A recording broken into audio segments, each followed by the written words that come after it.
continue.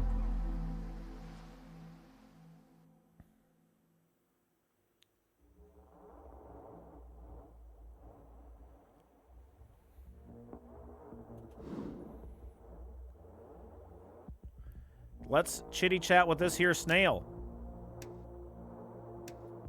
Let's talk to him before we steal from him. The snail lifts his head. Whoop. This is an ancient snail. Well, he probably doesn't feel ancient. I think he was in stasis, right?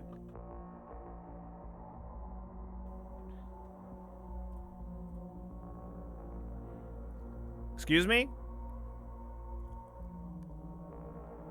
Inte forsta, no comprendo. Excuse me? So, this is what the Tolan cuddle look like. Yalu. The snail holds up his open hand, 4 fingers stretched out. Then he twists them with a snap. There we go. That should be better. I always keep tongue prepared for this specific situation. Nothing as awkward as dealing with foreign dignitaries when you've run out of your slots. I am Isk Urum, cord puller of Tulin Empire, master of the path, servant of Jor, lord, researcher, and diplomat of peace. He lowers his soft head all the way to the ground. I'm the cleric. By Yor, do not worry, Mr. Dragon Cleric. I'm not poisonous, nor do I hold any ill will. Bill, you're back so fast. Did you get enough to... Yeah, I was gone for 30 minutes. Same as it ever was. You did not mention that. How is... Apologies, I cannot help it. What?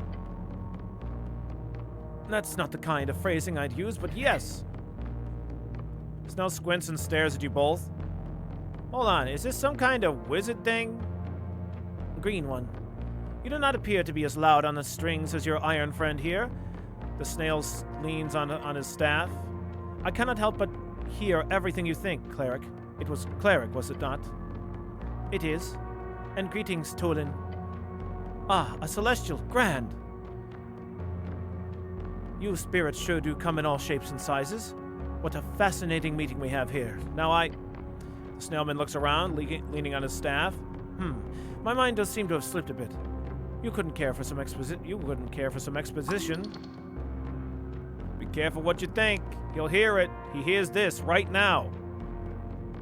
What's the last thing you remember? I believe you've been imprisoned here for a very long time. How long? His eyes retract, as if he does not want an answer to this question. I'm honestly not sure. I'm assuming an era of dragons occurred after our reign. However, we ruled in the aftermath of the shutting of the gates. It had been 211 years since then, the year where our city burned. That's very old. Like, after that old war with Yor when the gates had shut, that'd be almost 200 years ago. He grips his staff. You hear it creak. Millennia. I was in stasis for a millennia. Yeah. Yes. Yes, it is. Good gods. His eyes shoot out, aiming around the room. I am alone. There was no one... Is there? He shakes his staff, and his stalk eyes wriggle around in the air. A faint glow appears as he mutters a few words to himself. I see snails, yes, but... Are you scrying? We have a ton of snails in Norvik, but only hail snails. Just be quiet. We'll just be quiet. No. No, no, no. Is this what you've made of yourselves? He stops casting the spell, his head falling towards the ground. Gurema, you fool! You led them into this primal state. Degenerative, frozen, monstrous beasts. Hail snails. Oh, we got those all over Ascani. Realize his terrible fate. He lets out a mad laugh. They wanted to use the primal cold to break the dragon's fire. That bastard. He led them into pure de-evolution. It is a nightmare. Oh, by yours grace. Tell me, how did you break this stasis I was in? Your angel companion steps in. Her last thought was of you, Isk-Urum. I think it. You, cleric. Imagine it in your head now, please. Think about your talk at the iron door. Tut Irma. She was in an iron door? They threw her in an iron door for millennia? His eyes drooped down toward the ground. I cannot believe it. My actions caused... I ruined people. I brought flames. I divided them. Yet in the end, I did not even pay for my crimes with my life. Instead, I pay by standing here, alone among the ashes. I, Skani, and Tut. She endured the most torturous existence known to sentience, her soul slowly withering inside of that hellish prison. Yet after all that, in the end, she... Legateer said, her last thoughts were only of you. He lets out a grunt and then a painful howl. Then he roars, a deep and bubbling scream causing his glistening flesh to vibrate. Stare at the snail.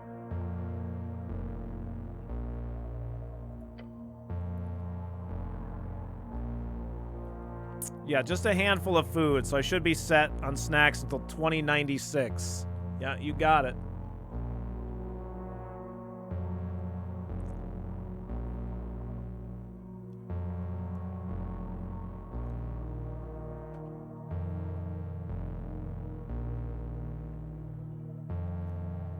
When he stops, he takes his staff and slams it into the ground. I reject this string. Yours words do not speak of humble nature. He broke off this world to make his own path.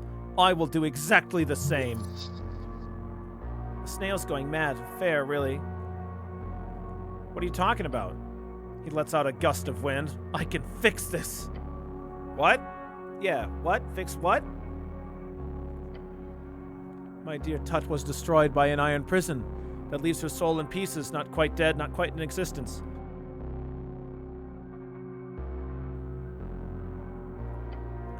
But I am Cord-Puller Isk-Urum. I wield strings like Yor himself. From this day on, I no longer seek power, nor achieve greatness, nor will I build empires. I will only perform one miracle. I will resurrect her. Then I will pay her back 1,000-fold for her unyielding love and devotion. Yes. The Celestial clenches her fist. Pay your debt, Tulin, to her. With everything I have. Sounds like a plan.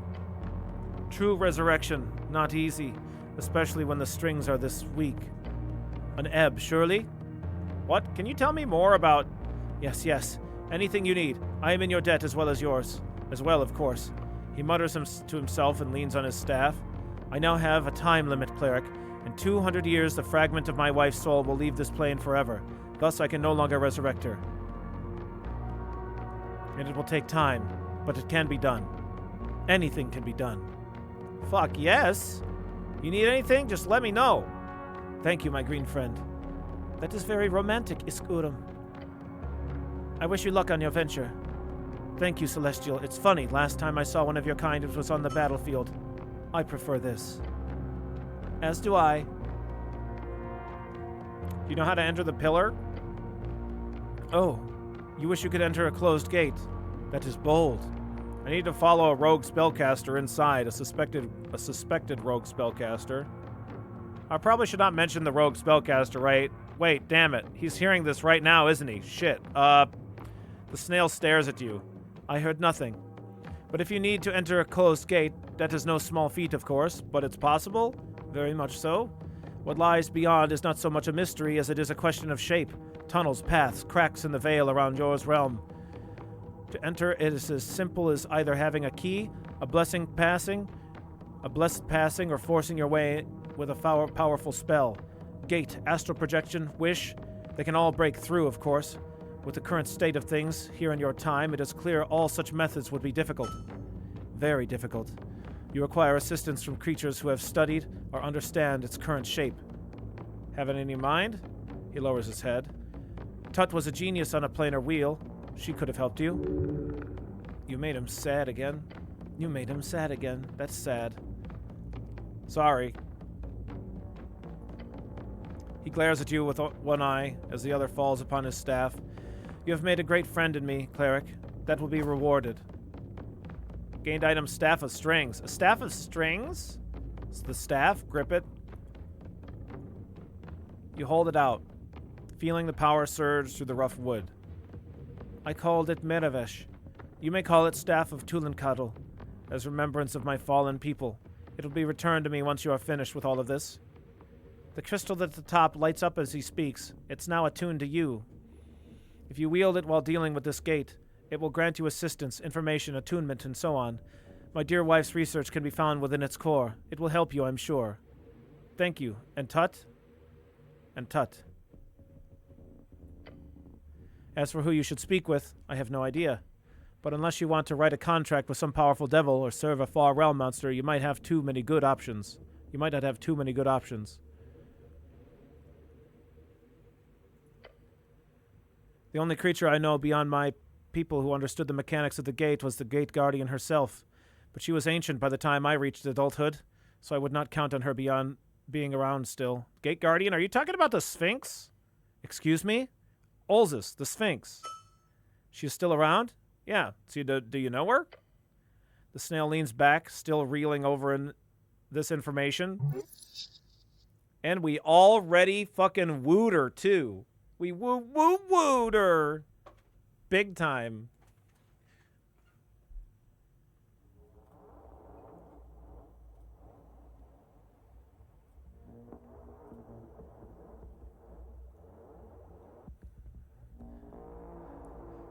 He's got an old friend in the city then. Good for him. I'll have to visit. So she's still in the lair. It's a tavern now called the Drunk Sphinx. This is a strange area you've built for yourselves. I can't say I dislike it. In that case, I highly recommend you go speak to Olzus. Unless you've made a fool of yourself before her, she might be inclined to help getting you back to the gate crack. Getting you into the gate crack. Nice. Uh-oh. I have made a fool of myself in front of her. I would never do something like that. Right. We'll see about that. Flashback to when you spoke with Olzus last. Oh, I'm sure with Meravesh it will be fine. And if not, then maybe there is some other dark and oppressive magical creature you can persuade. Like that aberration called Everglad that lives in these tunnels, I assume? I do know a pale guy that knows a lot about this stuff. I'm sure it'll be fine. Grand. Do you have any questions? You know about all the stuff you've missed? A couple thousand of them, yes.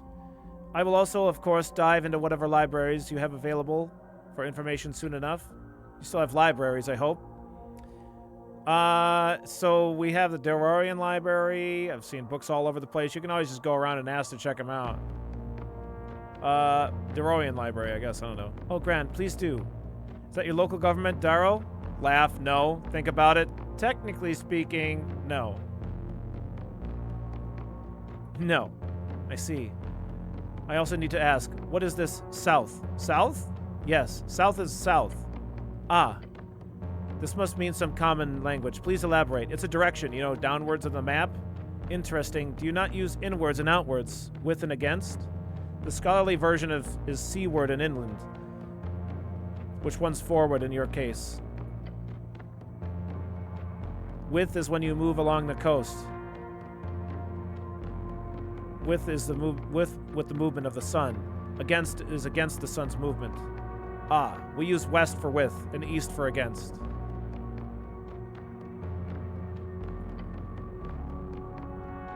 I see. Do you know the etymological origin of those words? I find your use of them quite fascinating, especially the fact that my tongue spell does not localize them. Well, north is up, south is down, east is right, west is left. Interesting. That you base your directions on a map is very different from our way of navigation. Later, I will very much love to pore over your findings and documents, especially those maps. Okay. Move on. He lets out a bubbling noise. Timeline. I can see images of your current world in your mind. Your city, called Norvik. You live upon the ruins of my people's creations. Very interesting. But I'm interested in how you got here. You appear to be human, yes? I remember the dragons of the east bringing up your people to the coast servants. Slaves, rather. When did you break your chains? It was during the Fade era. Humans broke free alongside many others as the big ones fell. It was... I see. I'm both relieved and extremely happy to hear of their demise. You're welcome. But I must ask, whatever happened to the Ezeth? His downfall must have been at the hands of some great warrior. Oh, I know that one. It's a children's story. Oh? The little and the large. Think about the tale. The gnome befriended the mist of Titan Ascani, and together they defeated the great red dragon. You're kidding. By Yor, that's very good. Very, very good, an ironic end for such a horrid beast. Defeated by friendship, he lets out a bubbling laugh. May his bones be cursed forever. Damn. Yeah, fuck that dragon bitch, little folk, forever. Thanks, Dexterity. Fucking dragon bitch. Humans of old Diminer broke free and built kingdoms. We stole magic from the dragons, taught ourselves. Many gods were born in the next era, the divine era. I don't know. Hold on, let's see. The snail retracts his eyes and goes quiet for a while as he listens to your thoughts. Do go on. Fade era. The Gate era lasted about 1,000 years. Ah, you're at the start of a new era then. What do you call it? The post-war era. Oh, the Arcane era brought with it a most foul war then. I could only imagine myself. I, too, was born in a time after war, the Gate War, but my father saw the end of it in his youth. But I'll make sure to read about it more. What caused this great war? Yo, what's up, Kuno? This week went by way too fast. Well, that's good, right? Or did you have the week off? I forgot.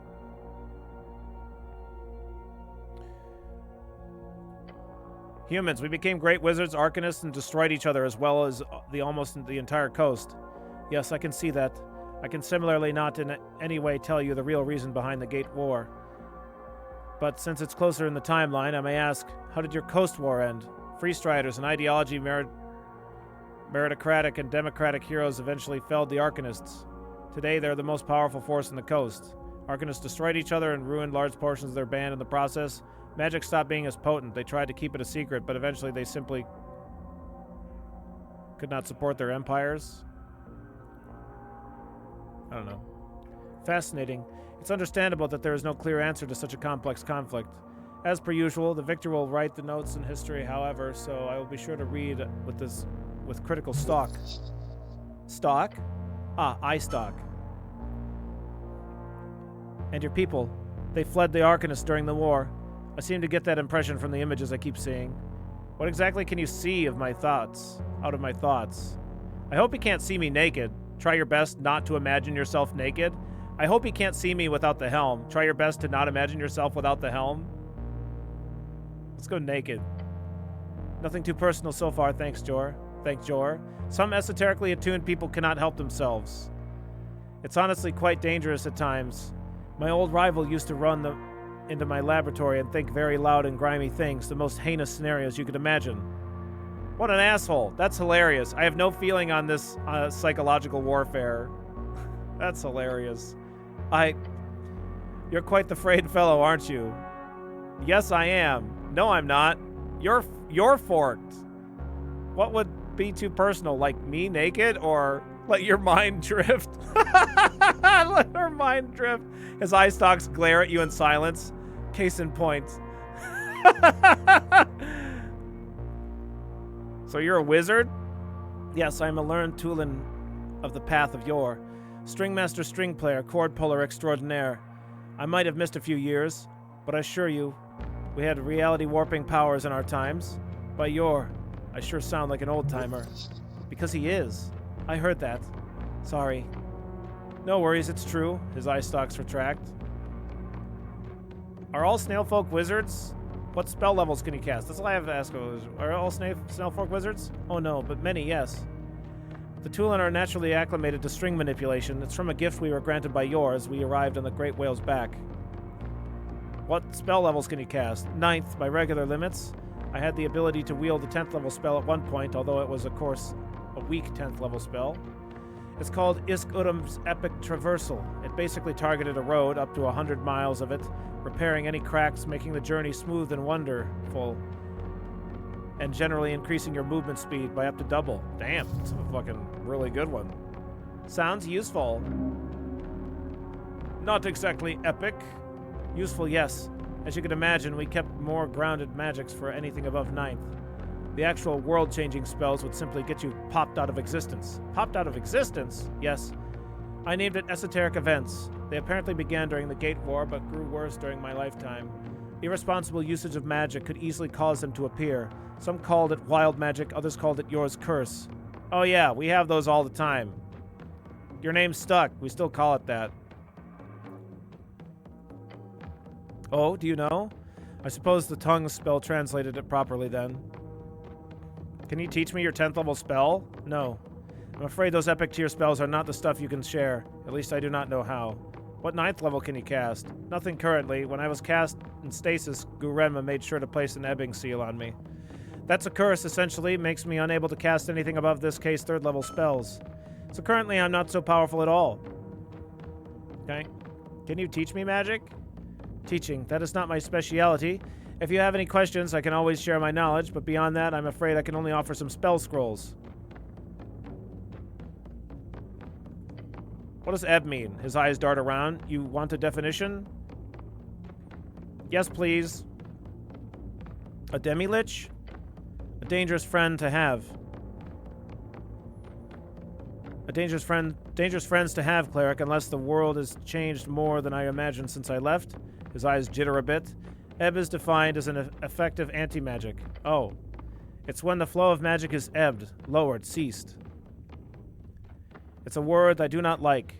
For many reasons. For one, it was a tool used by our enemies in the Gate War to sink Jor's realm. They wished to quell his strings. Then, of course, it was the Dragon Isith. His betrayal began by the casting of a horrid and terribly effective spell. Power word Ebb. What does it do? Power word Ebb puts a clamp on Yor's strings. A large area. I believe up to 1,000 feet. Becoming void of high-tier magics and low-tier magic becomes unstable. Yet, it is no simple anti-magic field. It is not an area of suppression of magic, it is the literal editing of the strings themselves. It cuts off flows to the strings, flow from the past and future, a ripple of non-magic through time. I will be honest, I have no clue what the exact parameters of casting such a spell would be, nor what the long-term effects are. But it does sound to me like your era has been affected by some terrible ebbings, for your strings seem to me as if they are indeed clamped and clutched, as if struggling to breathe. So you're saying someone has cast a bunch of ebb spells? You think an ebb caused the weakening of the Arcanists at the end of the Coast War? Do you know anything else about these ebbs? Past and future, strings are stretching through time, so you're saying someone cast a bunch of ebb spells? That is a lot of questions. Possibly, probably, not really, and yes, through time. This is, of course, only a theory of mine. When it comes to esoteric effects, pockets, events, and so on, but what makes an esoteric ebb so powerful is the sheer time frame of it.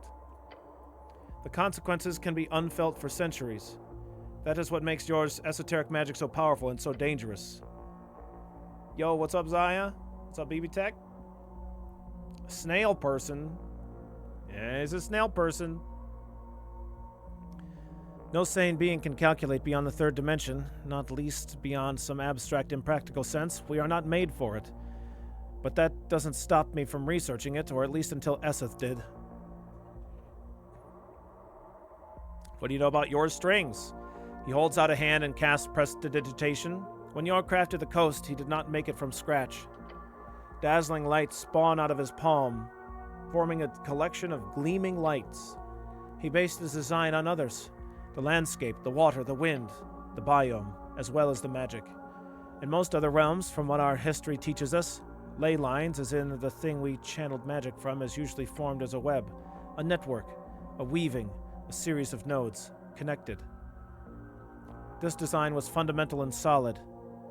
It connected so many material realms to the outer ones, as in, they were not just one. The solid world of mortals was on one side, the worlds with all the angels and demons and non-mortals on the other, a magic web interconnecting them. They don't live on the same world. Just go on. He nods. Yor did something different. He created the strings. Instead of having a series of nodes with connections between them, his ley lines were simply just nodes. They contain a sort of esoteric vector, intensity, delta, rush, tone, some call it colors, various difficult to parse parameters. Instead of being interconnected, they simply bump into one another. physically. That's how they interact, to put it in a simple metaphor. However, Yor did something ingenious here. He took the design of those interconnected webs and repurposed them, not to connect to one another, but to connect with themselves over time itself. Connecting from the past to the present to the future, a straight line, a chord, a string. Woo!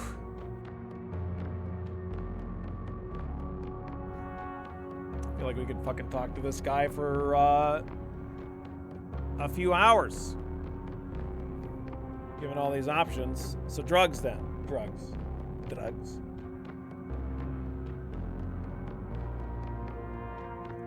The snail is lore dumping. Yeah, he's really old, so... Thank God he's not a slow talker.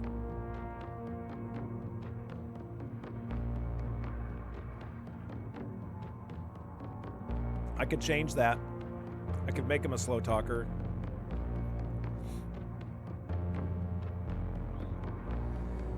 What difference does it make in comparison to that web design?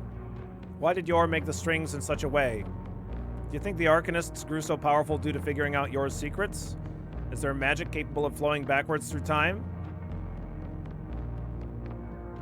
Alright, thank you. That should be every question I have about the strings. Move on. Okay. Well, let's ask with this one. I'm curious about the backwards through time. Okay. That's a lot to take in all at once. Alright, the mind reading? I'll take your question one by one if that's okay. Starting off, compared to the original web design, which I sadly have not been able to investigate myself, I am basing all of my findings off data and retrieved my forebears. There seemed to be almost no real difference. On the surface level, channeling magic from a practical art works fundamentally the same, drawing powers from the network using verbal, somatic, and components to steer the power in a certain direction. However, this change, making the network into strings, changes how magic flows. Instead of being focused on that one point in time, it's constantly connected to the past and present. Part of that power is leaked in each direction. Now, this does happen in some degree in a normal web-based node system as well. That's how divination magic works. But instead of happening in a natural way, just like we remember when we were a second ago, so does magic. Just like we can extrapolate on current information in order to reach conclusions about the future, so does magic. The strings, instead, are directly connected. It would be as if we were constantly saw ourselves in the past alongside our present, with glimpses of the future. Like a constant, permanent form of divination magic. It's quite difficult to imagine. To answer your second question, I do not know why Yor made these strings this way. There are theories. You like the turtle in Neverending Story? I do not know why Yor made the strings this way. There are theories. He could have done it to perform some type of chronomancy. Perhaps it was as simple as an experiment. My personal belief is simply that Yor found it efficient. By leaking esoteric energies into the past and future, it would make sense that we were able to build a much more potent acceleration in our spells. How this works in practice, none can tell since the gates closed. Not since the gates closed. As your third question, yes, it sounds as if your Arcanists did uncover many of the same mysteries we worked on. Although it does sound as if Yor abandoned them in a way not too dissimilar to our own. Finally, your fourth question. Chronomancy is a topic many wizards dream of as they study. It must disappoint you. There are no ways beyond divination, those little peeks behind the curtain, to tamper with time. As the strings move forward, Yor watches us go along with them. That is one of the messages we received from him all those years ago. He's watching. This is our one chance to make our choices, so make them well. How do I learn high-tier magic? Time and effort, cleric. I remember when we caught a batch of students about to rush out to the wild to burn some fey creatures with fireballs. They said they needed the experience. The wisdom of Yor teaches us otherwise. Repeated exercise does build muscle memory, yes, but true experience is bought from novelty. Be interesting. Your future and high-tier magic will be born from that. Thank you, that was very informative. No problem. I'm no lecturer, so apologies if I'm ranting too much. Our intelligence right now is, I think, 8 or 6. 6, 7, or 8. Or 6, 7. I'm so hip.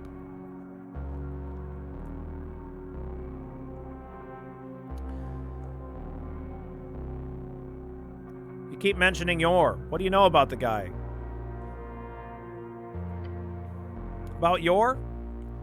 Oh, just about everything and nothing. An enigma of a wizard Yor is. First, I'd like to ask, what do you know about Yor? Old wizard, made the coast, brought beasts of Yor.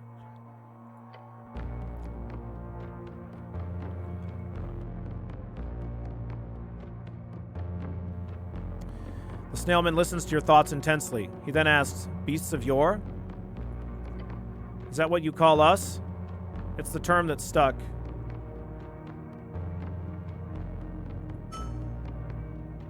I see. The recent Arcanist trouble humans caused must have not helped the issue of Yor. His eyes close up slightly. In the old world, Termancatl, we worshipped oppressive gods, oppressive in the sense of absolute power. My forebears left willingly at the invitation of Yor to never again serve. So it's important to remember our love for Yor was not subjugation. It was partnership in the purest sense of the word. So to be clear, I'm not a numinist. I have no religion. I do not worship Yor. My people were raised into self-idealization by Yor, given power, esoterical forces. When he fell after the Gate War, and no longer was directly involved, well, we all held some hope he was alive, just hiding, or having gone into some other state of being to shut out the gods. Logically speaking, he has to be alive. That is my input on the discussion. Why? Because this realm still stands. I do not believe in a natural existence for his coast. I believe, although my evidence for this is faltering, the realm would collapse if Yor truly died. This place is held up by him. Thus, its existence is proof of his well-being. Not to mention the handful of messages we received, at least hint at something still existing out there. Unless you believe those messages were false, which they could be, I do not believe so. What do you do now? We'll get to the voting one next. I will build a base, a laboratory somewhere in the city of yours, build upon our ruins. Any tips on who I should talk to?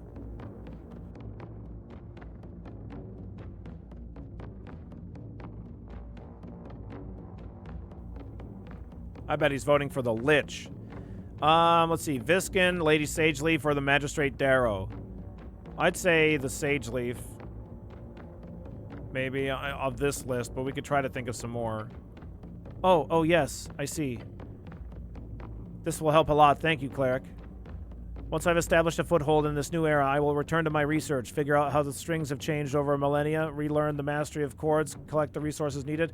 Everything that is in that list, he's reading all of it. So like that previous line where I like chose the last one in the list as well, like he's responding to everything all at once because he hears all of our thoughts. So like it's not like we're actually choosing anything. He's just responding to every thought that we have. Once I've established a foothold, anyway, I said this. Then of course he looks upwards. I will bind her fragments to this material world. I will return her to flesh, bring life into her once again. My dear sweet Tutarma will be given her life once more. Then if she will have me, I will build a life for us here. A life of peace, true, fair peace. Wish me luck. Good luck. What are you voting for in the election? The what? We have our first ever election soon. You should vote. Well, no, I shouldn't have said you should vote. You shouldn't. Well, I don't know. Okay. Voting. Hold on. Do you select your leaders through election? We're starting to do it now, yeah. Fascinating. Is this an elective system for the landowners or mages, or... Everyone gets to vote. Pretty much, at least. You just need to live here. Huh. You've shocked him. I did not expect something like that. Such a liberal paradise. Well, I'm not one to judge these futuristic ideas. I must investigate. Tell me more. What do you vote for? Kings? Governments? Parties, with different ideologies on how to run the city of Norvik. Parties, how glib. Very glib indeed. What does that mean? Personally, I don't vote for any party. I'm apolitical, which means I win. Okay, very glib indeed. Sorry, it was a bit of an insult. Do go on. I don't vote for any party. I'm apolitical, which means I win.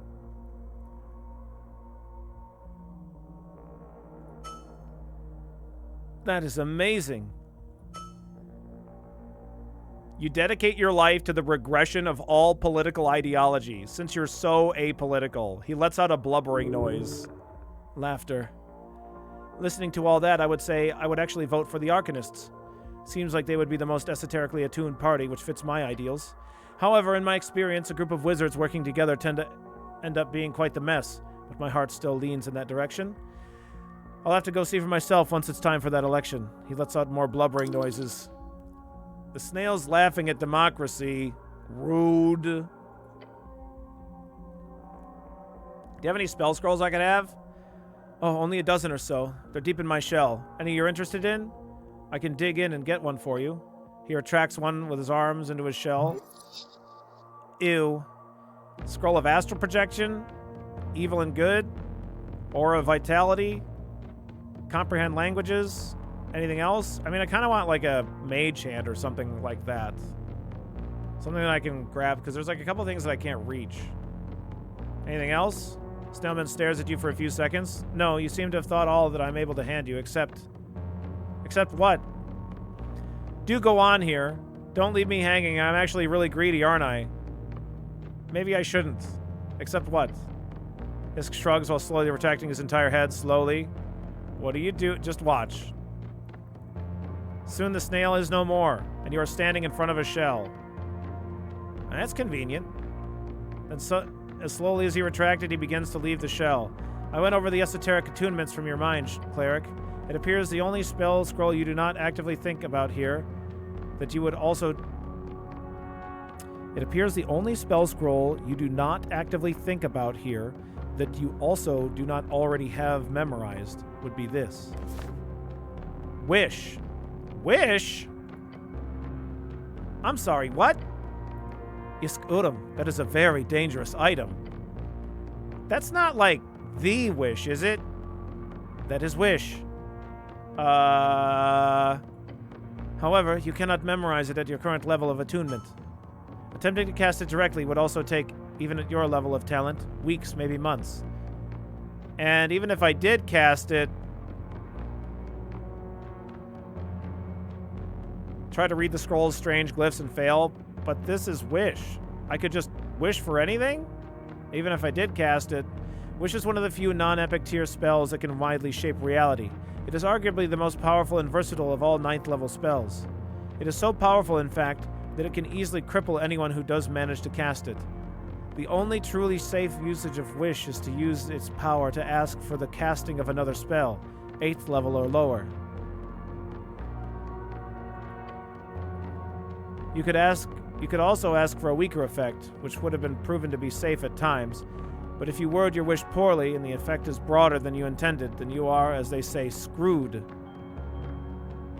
That sounds awesome. That's horrifying. So you're saying I could wish for anything?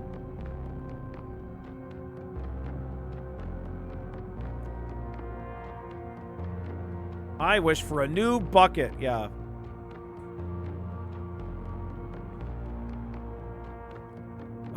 That is horrifying. Wish for more apples. So many apples. Wish for normal-sized hands. Oh my god. The snailman lets out a blubbering sigh. We can wish for mage hand. Yeah, perfect. I received that spell scroll from a djinn. I fought alongside during the war. It was a reminder to stay humble. For those who use it for personal gain, use it as a shortcut to greatness, always end up in ashes. I did not always listen to such ideals, but when it comes to that spell, I have respect for it. One of my teachers, the great Redios, used its power to shatter the hearts and souls of 100 ice devils. In the process, her entire being turned into a permanent esoteric pocket. I'm giving this spell scroll not to use, cleric, but as a reminder of your mortality. Mortality's not where I end. I thank you for this, Isk. Just nod and put away the scroll. Thanks.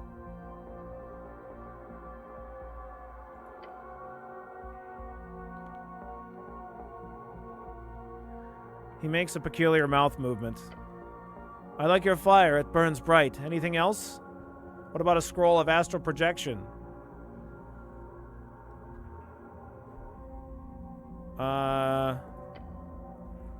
You have particular tastes. That is not a spell you are even able to cast, not without great unreliability. So is that a no?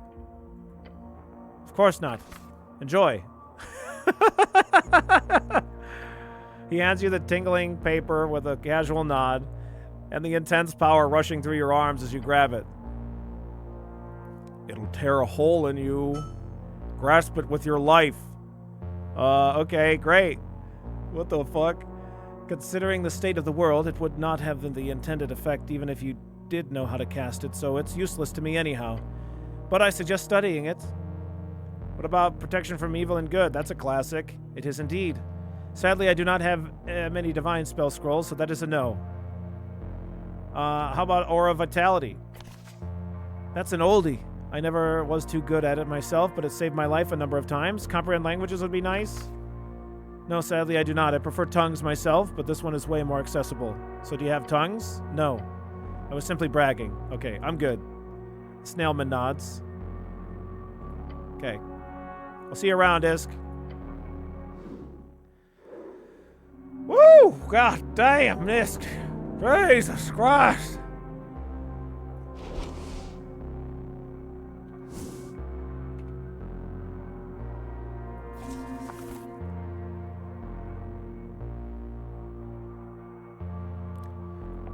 Aura Vitality. Healing energy radiates from you in an aura with a 30-foot radius. Until the spell ends, the aura moves with you, centered on you. During an encounter each round, you and all allies in the area or aura regain 2d6 hit points. Outside of an encounter, you gain 20d6 hit points.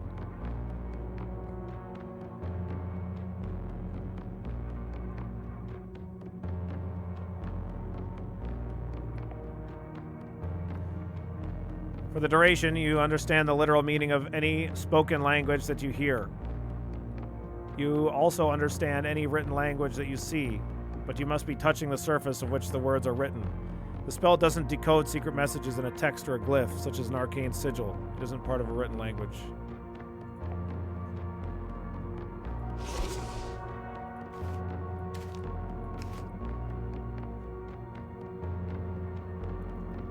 Good old Tinkets.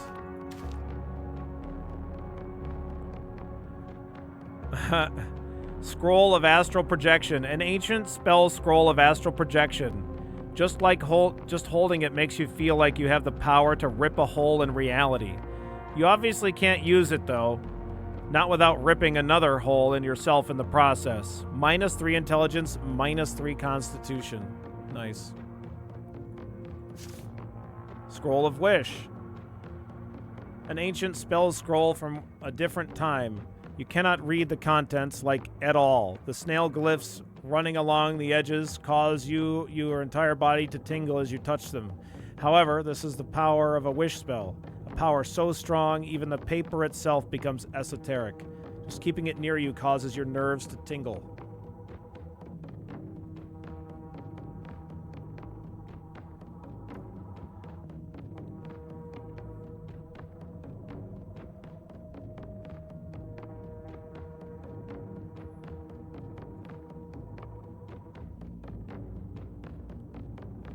Beyond Reads book, limited edition, signed by its author. Quite valuable. It's a +2 dex book. It's a pretty good one.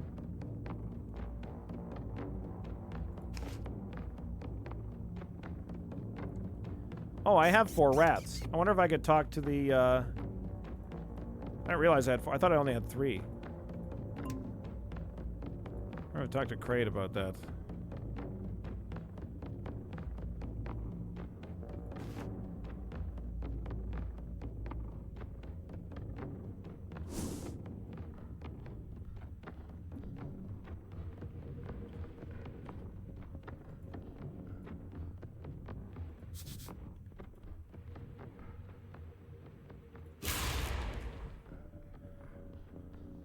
They're just T-posing in your inventory. Yep.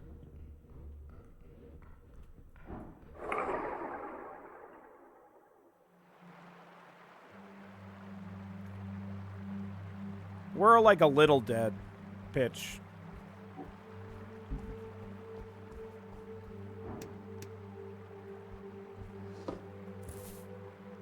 Lingonberries. Oh my god, lingonberries. Wow, we can bring those back to the hag. You stare at the wall of the ruin. Thick, rubbery vines drape over the ancient spiraling concrete. The vines are slick with fungal humidity. It's going to be slippery. It's going to be rough. Cast Druidcraft. You weave the primal strings to bring the vines more closely together. Nice. This should make things simpler. Hang on. I'm going to look over here first.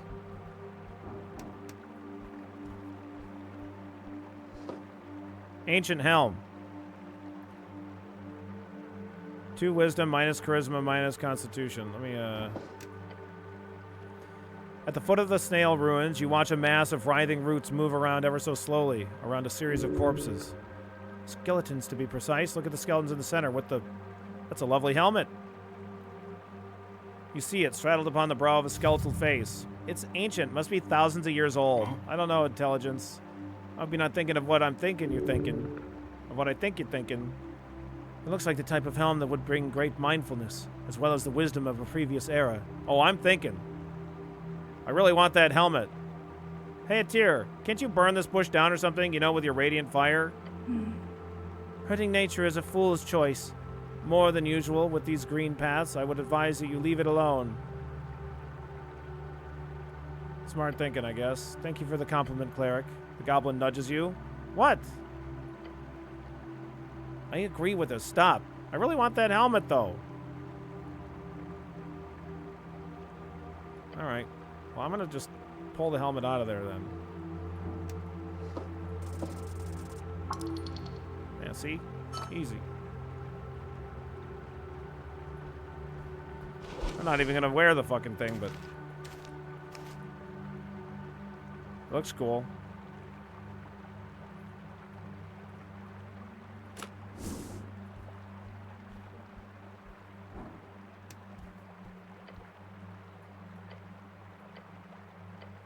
Okay, let's climb.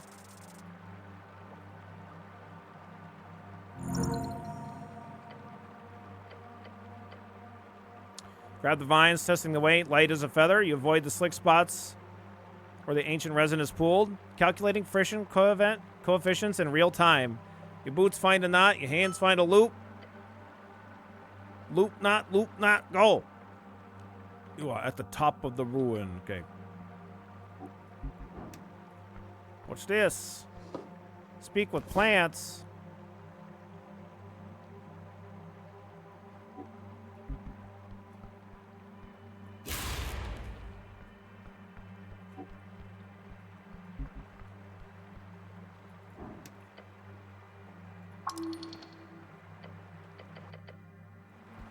Okay.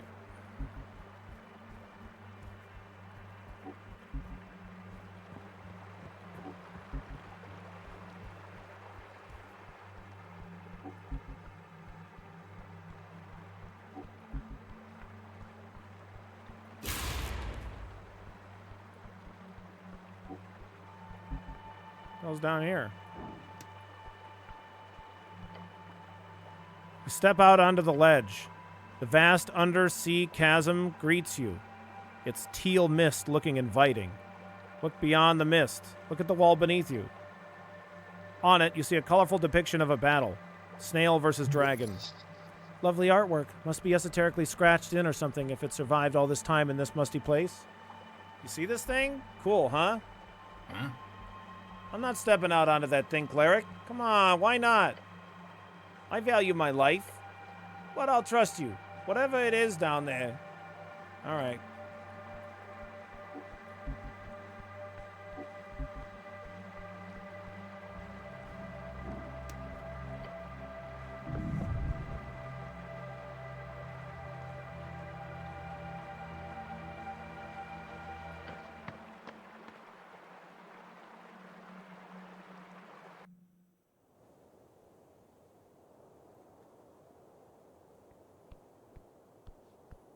Speak with animals, speak with plants. When's the last time you spoke with Mother, huh?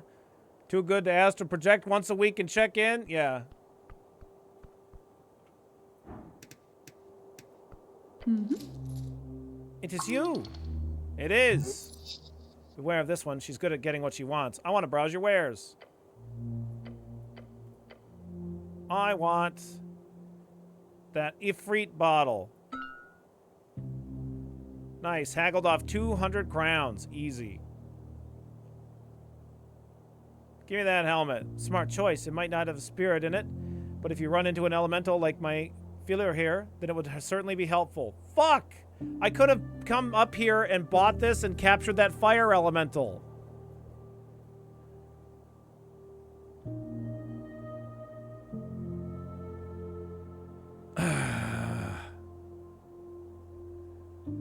That's fucking annoying.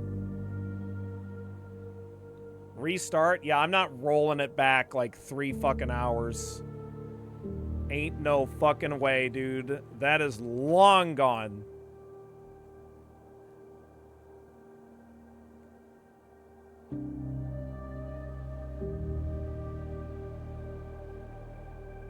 Give me that helmet.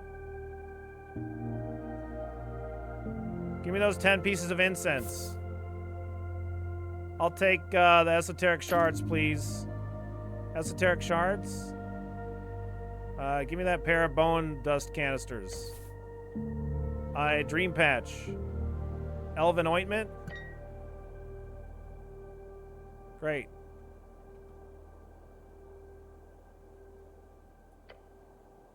Alright.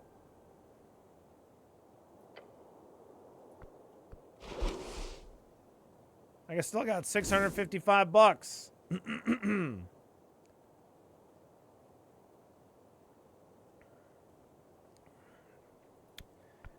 Yeah, well.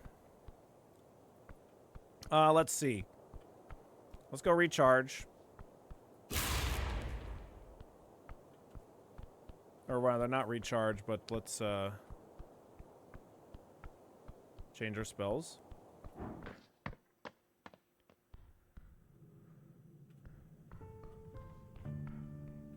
Did I get another thing that was like increase the amount of spell? No, I chose a different path, I think.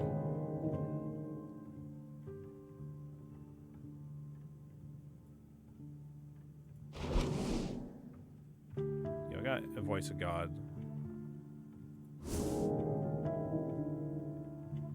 Is your talk maker getting scratchy? Oh yeah, I mean like for sure.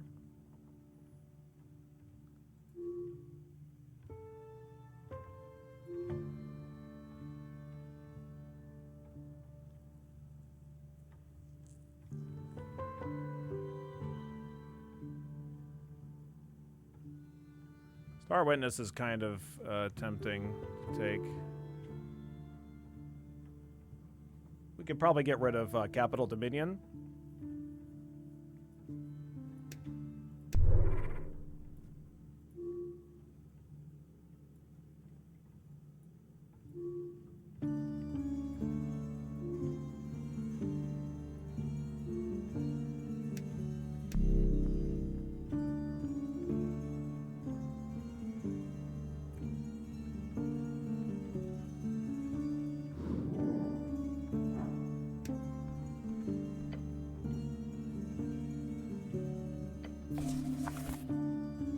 Okay, speak with plants, dead, Crusader Mantle, Aura Vitality does a bunch of heals. I don't know if I really need that.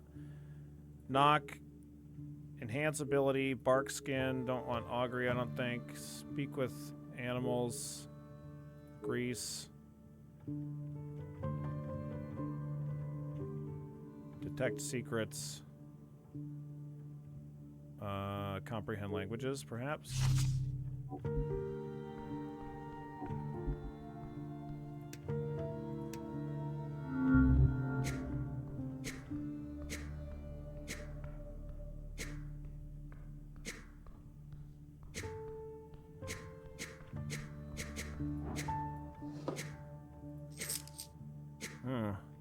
Ring of spell storing, another one.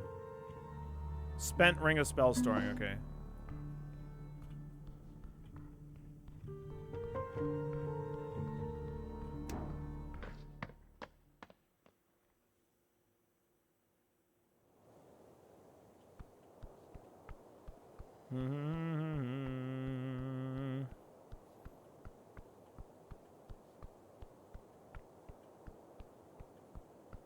Time to go to the bar for a couple things. One, we want to get that pie thing that that the hag wanted, and we also have the lingonberries.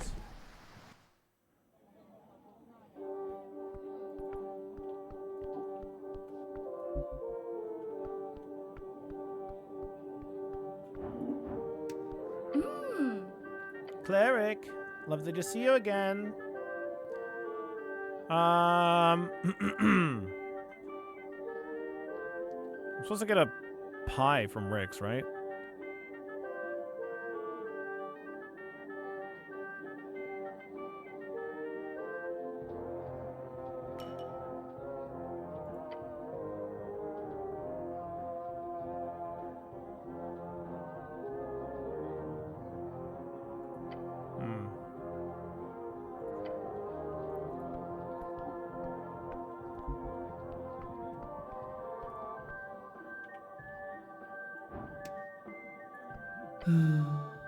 Sphinx takes a sip from her barrel of wine.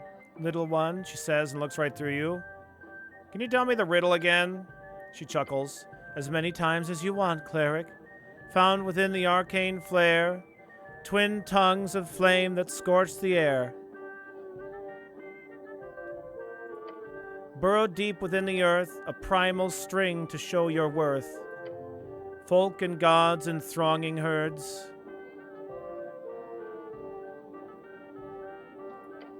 A man divine alone howls his words.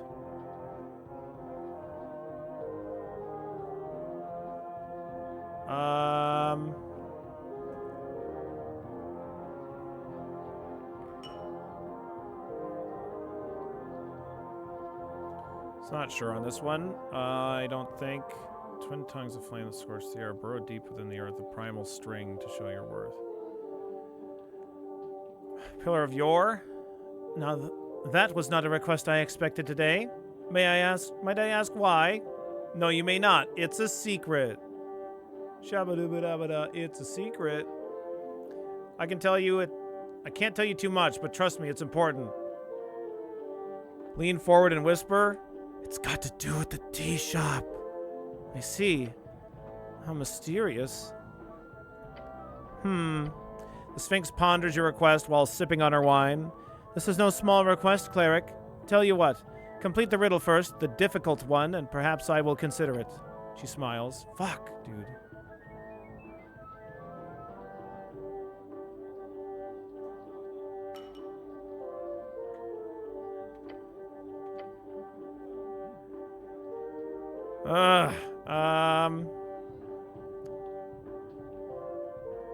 Found within the arcane flare. Twin tongues of flame that scorch the air. Burrowed deep within the earth with primal string to show your worth.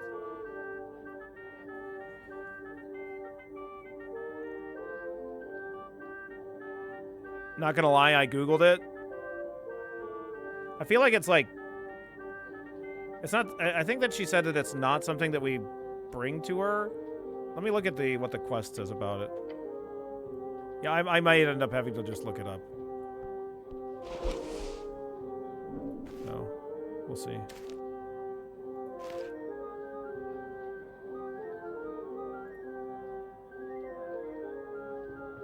Piece of bracken born through centuries of gate war fighting.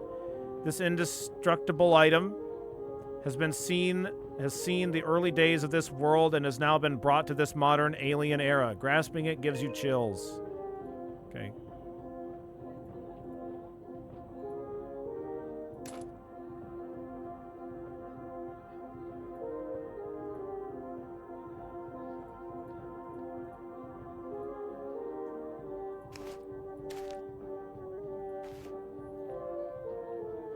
Yeah, very possibly.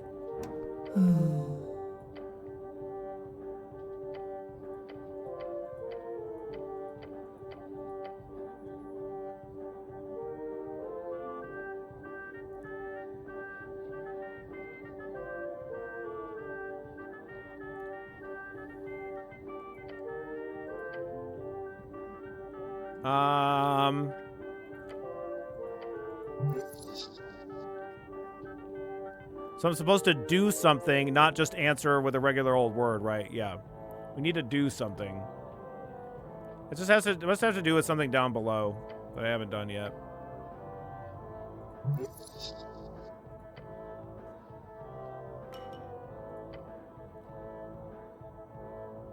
Can we ask if we can touch the Sphinx's toe beans? Is it eat? Yeah, we need to eat apples. That's what we need.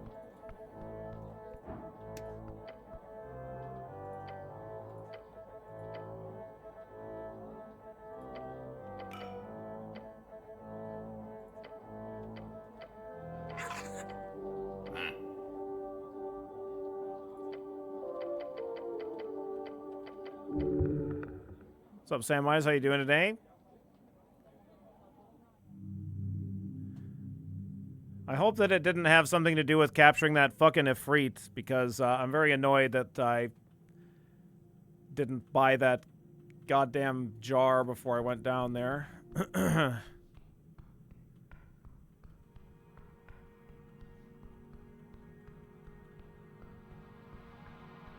Yeah, but the angel, much like Vera, won't go out with us until after. It doesn't? Okay, thank fuck.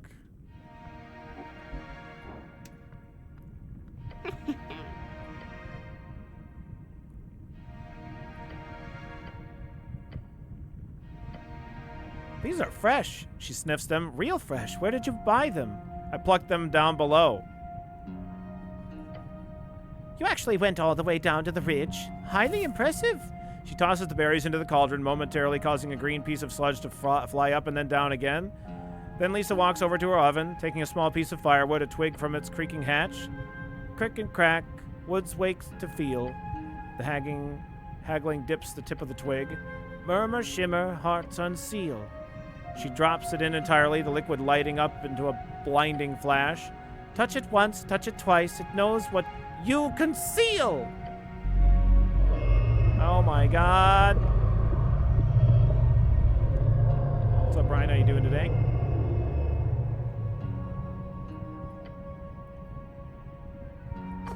It's an intense esoteric aura. There we go. Goosebumps. Goosebumps. You can already feel how it grants you insight. This is exactly what you need to make people smile.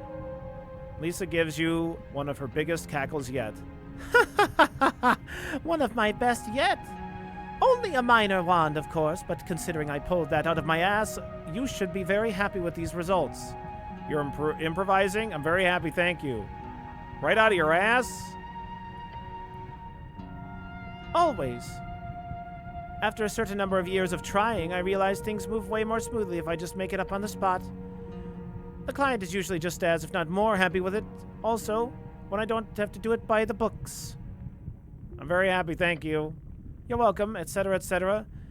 Now go enjoy your little toy, cleric, unless you want to become a hag or something. I could become a hag? No, that was a joke. Even if you didn't have so much penis, no grown person has ever become a hag. A good, stable hag, at least. Men should be allowed to be hags, too. This is discrimination. Sure. Could I become an Earth God cleric, then? No. No, never. I believe in gender equality. I believe in gender equality. Repeat it 5 times as you slowly fall to your knees. Oh, boy. Please don't. Please, just get up, cleric. Oh, please. Oh, God. I won't steal your job, I promise. She takes an iron ladle from the oven area and starts to stir the pot once more. Now, if there's nothing else... Okay.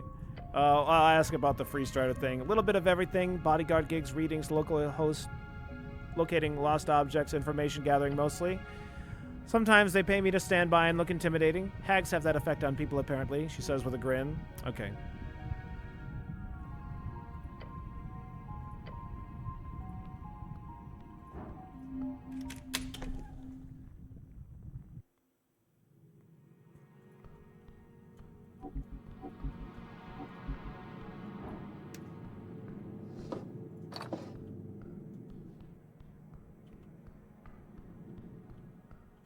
Oh, let me take a look at that.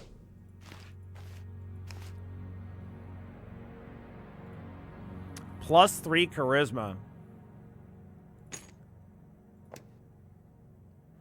A wand, the weapon of choice for a hag. This one seems broken, however, because it causes whoever is wielding it to always wear a wicked grin, like very wicked. Like smile kind of wicked? Like what are we talking about here?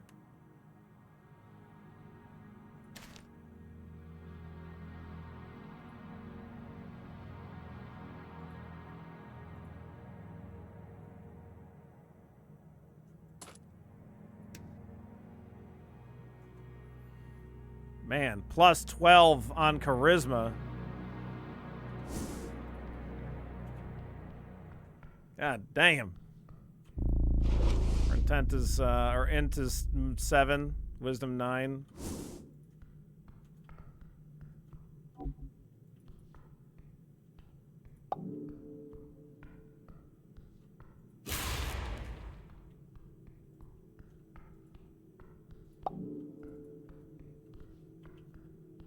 Oh, an esoteric shard in the dark. Oh.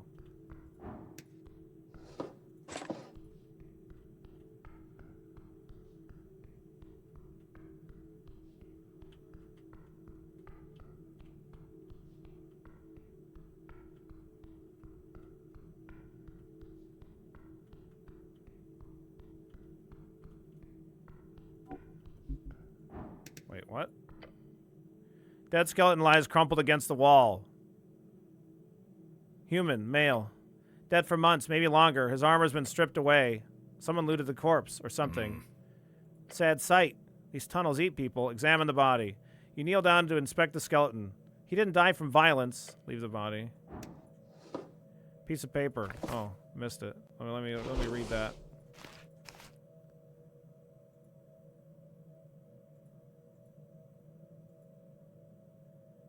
Some kind of adventuring log. You look at the wrinkled piece of paper. Its content half legible through grime and stains. An adventurer's log. Highly uninteresting. Understand the draconic text. Wait, hang on. Let me comprehend language. You cast a spell, touching the paper. The words shift in your mind, translating themselves. Our master will soon return. His descendants lay in wait. The great trove of Eseth sits within the walls of the lost seat, under the feet of traitors.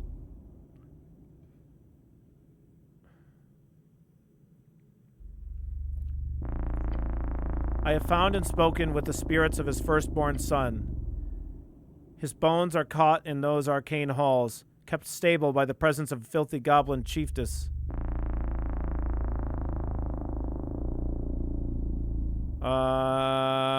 The great trove of Essos sits within the walls of the lost seat, under the feet of the traitors. His bones are caught in those arcane halls, kept stable by the presence of the filthy goblin chiefess. So it's like in the fucking vines or some shit. As long as she holds that ground, his divine remnants will not move, but I have sealed the entrance. It will only open for a true follower. Hail Eseth, may fire sweep the coast. Oh, is this maybe where the snail was? A dragon cultist wrote this. These adventurers were hunting for it. Hail Eseth, may fire sweep the coast. You say the words aloud, nothing happens. Okay. But you've memorized them now, just in case. Okay. Great. Okay, we'll check that stuff out in a moment.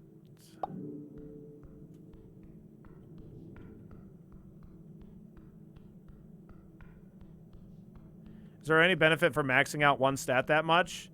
I think it's mostly for role play for my personal purposes.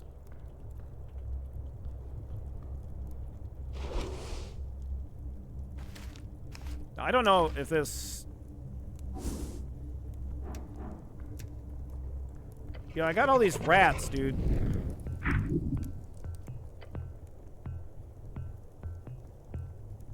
I thought that there was something to do with rats and Kraid. Like if we got enough of them, then maybe we could give them to him. But I don't know. Maybe it's more than 4 or something.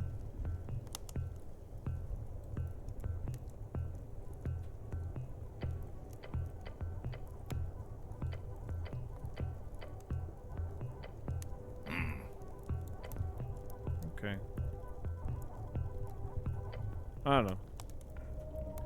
We'll go check out that door by the snail. Oh,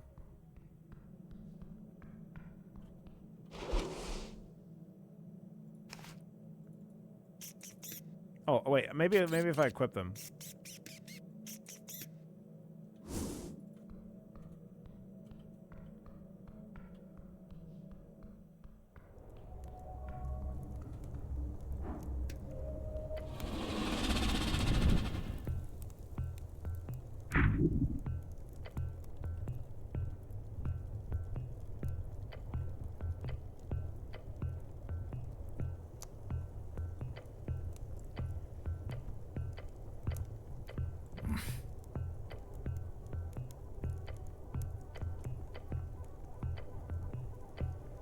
Kraid gets. He lets out a happy growl. Big mushy swamp rat, the gayest of little rodent. I hunt as little, then as big. I follow, I learn. Big rat is great hunter. Little rat has much to learn, but they will. They will. That's great. Okay. Okay, I don't know. Never mind. So those are key items, but I gotta tell you, I don't know what the fuck to do with them. Aggressive until you get close, which point it gives you up entirely and allows you to carry it around.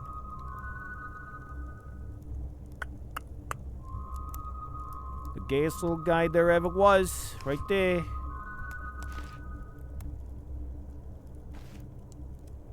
So Kraid say.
Empty Ifrit the bottle.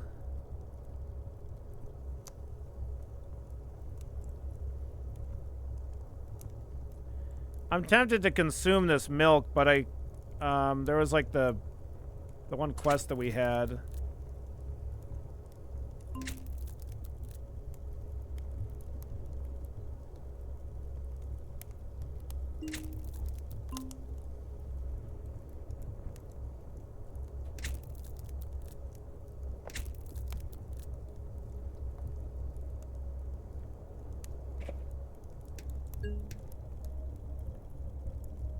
There we go. There's 30 charisma. Let me take a look at the quest. Milk. The only way to do it is obviously to get this milk delivery gig. Try checking around Water Lane in the morning. Okay, no, I don't know.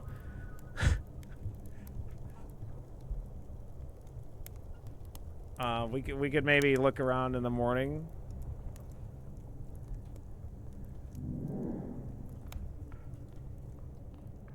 If anybody knows what I'm supposed to do with these, I mean, if it's not spoilery, I mean, I don't know. Is there something that I can do with these rats here? Because I'd be curious to know. Because I don't know. There's another rat. Okay, got it.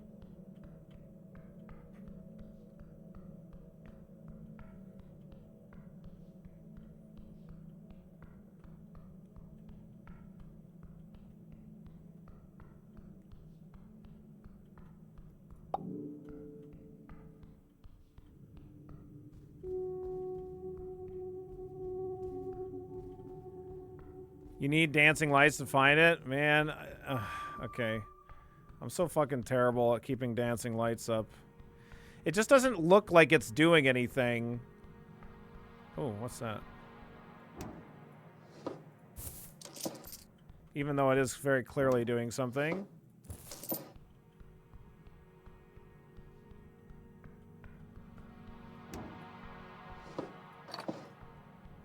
You can use the torch trinket too, sure.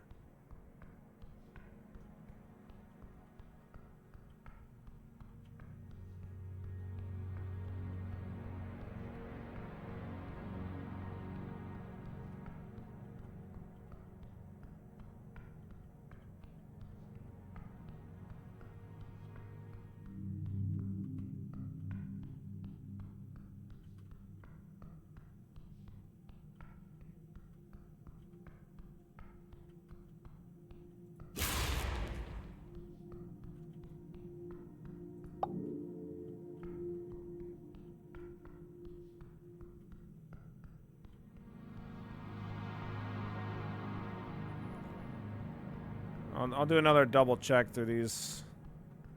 A rat, get it. What? Where? What?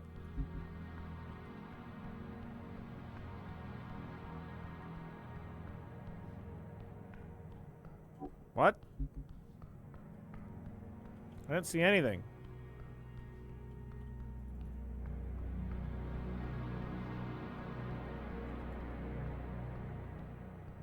I think you triggered that through the wall. Oh.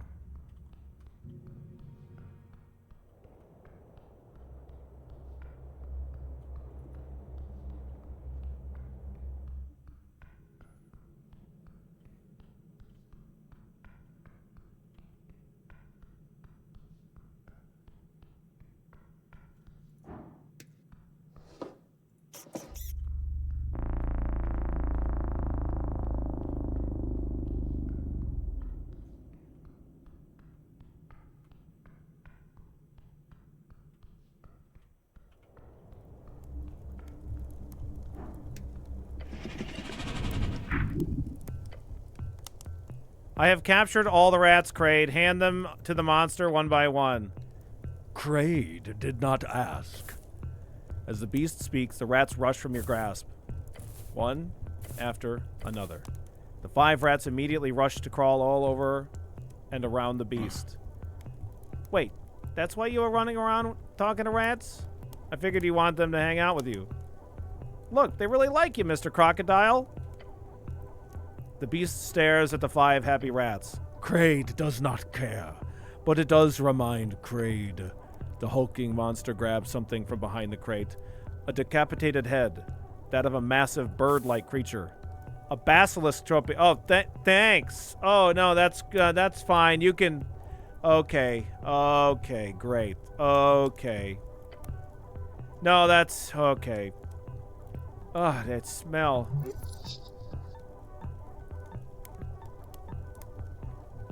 That can't be good for your image.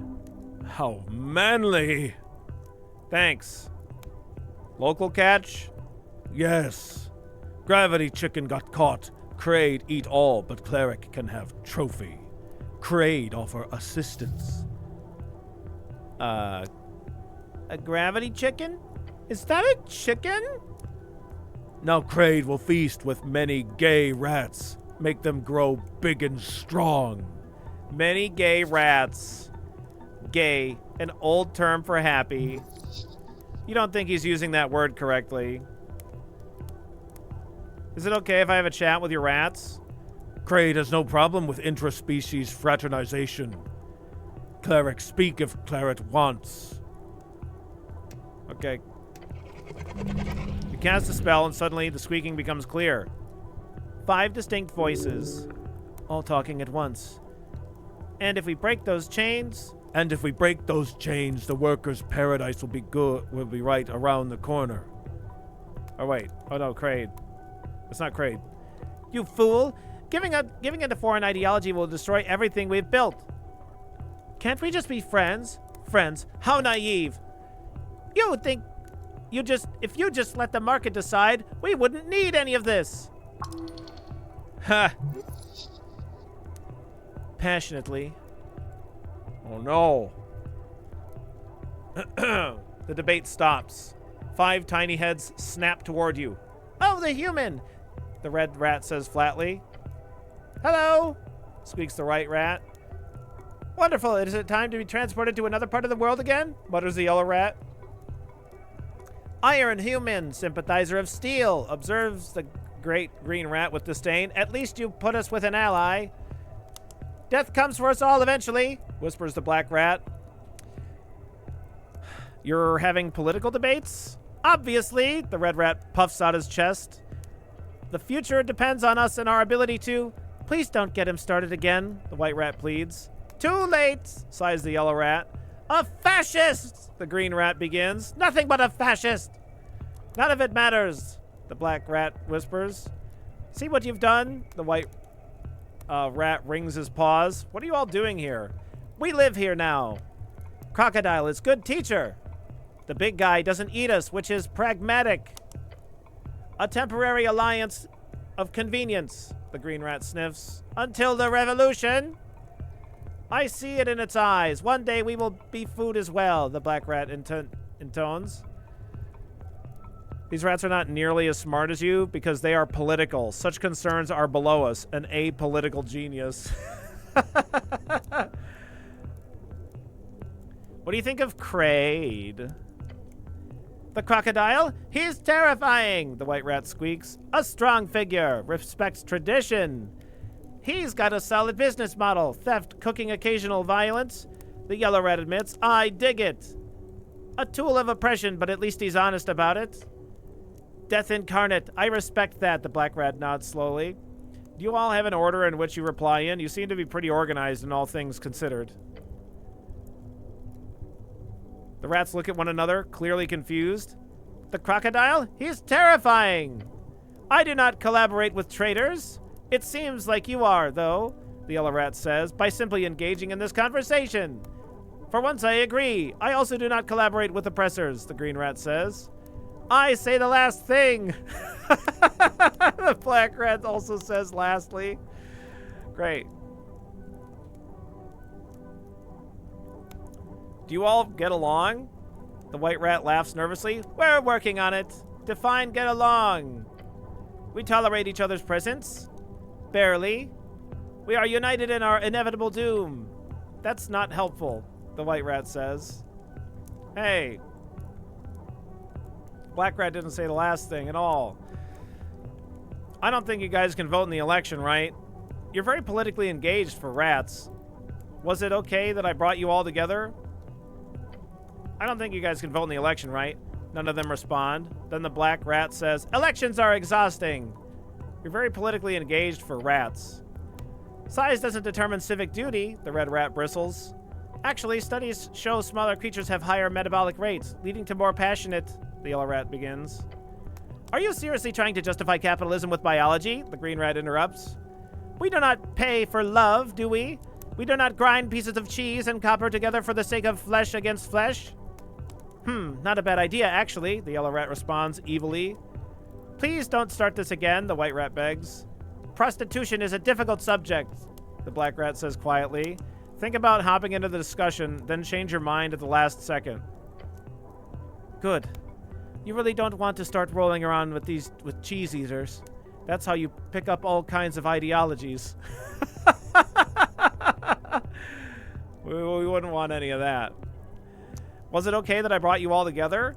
Yes, we are all very happy about that, the white rat explains. None of the other rats look happy about that. Oh, great. Great, thanks for the enlightening talk. You do so, and the chatter turns back into slightly less annoying squeaking.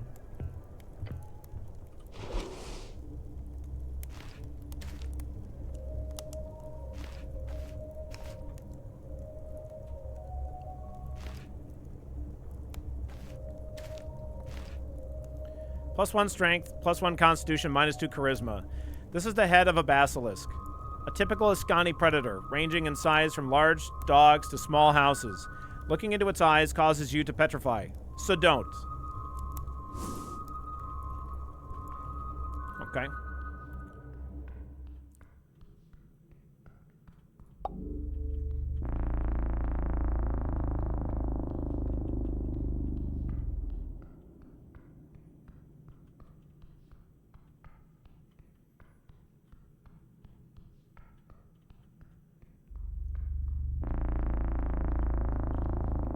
Crate is very inclusive, very.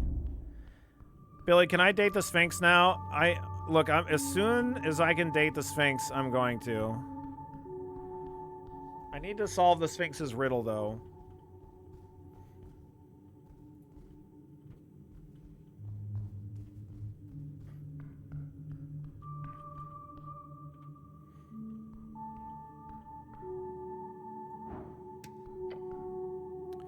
The wall here remains strange. Just a wall, unless you know better. Still just looks like a wall to me. Hail Eseth, may fire sweep the coast. The draconic words echo in the chamber. Ave Esuth, ignis litus verat. For a moment, nothing. Then the wall begins to shimmer, and then flash. The stone ripples like water, and vanishes, revealing a dark passage beyond. Okay, you convinced me.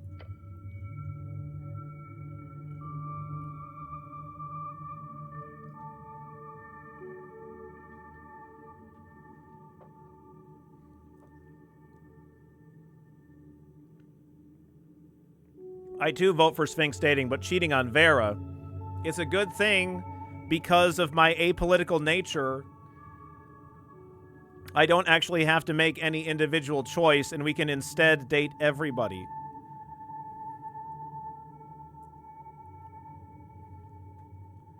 It's time to be polyamorous and glamorous in this D&D world. We are a bard, after all. The trove of Eseth awaits. We're still working on Snell, too. We'll get him to have a sleepover.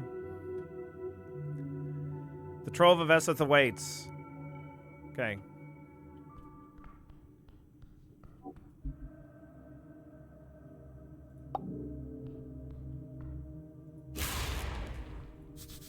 Red Dragon, fallen to humanity's greatness. Ooh, 2. Fuck. Moongor will not permit this level of apolitical indecision. They will claim you and not let you go. Yeah, that seems very possible. Oh, damn. Not every day you get to see something like this. Tucked away in the remnants of an overgrown and most likely esoterically shifted apartment, you stand before the skull of a dragon. What the fuck? This is an ancient dragon of the Fade era. You can feel it. Strange sensation. An esoteric pocket, yes. This entire ruined apartment exists within one. A rather stable one at that.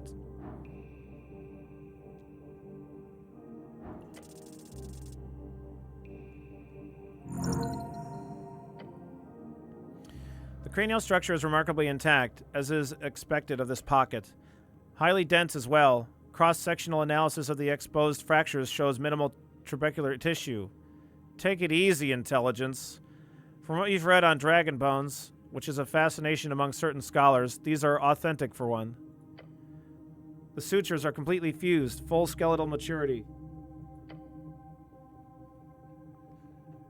And the size appears to point towards a mature age, somewhere between adult and ancient, a red dragon. More importantly, you notice something lodged in the posterior maxilla. Something in the sinus cavity. Reach into the sinus cavity. Careful! Don't stick your hand in too deep. Who knows what's lurking in there? Your fingers brush against something cold, metal. You pull it out. The key to nowhere. A key. Twin fire breathe something? Maybe this has something to do with the one of the parts of the Sphinx's puzzle. What'd you find? He cranes his neck to get a better look. A key, very old. Show him the key. Huh. Rusty. Then you hear it, a sound. Scraping, shuffling, coming from inside the skull. Incoming! Snell's already has his sling out, ready for... A goblin shoots out of the eye hole of the dragon. What the fuck? Hey! A goblin, his eyes covered by a pair of faintly glowing spectacle goggles. Around his head, a helm of sorts. Rusty scrap. What you see of his face reveals deep wrinkles and covered in dust and bone fragments. An old goblin? What are you doing in my place? Snell takes a step forward.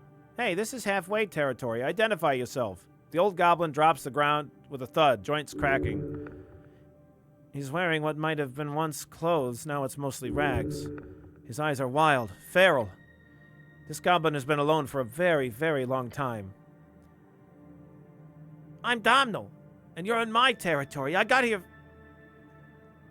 first.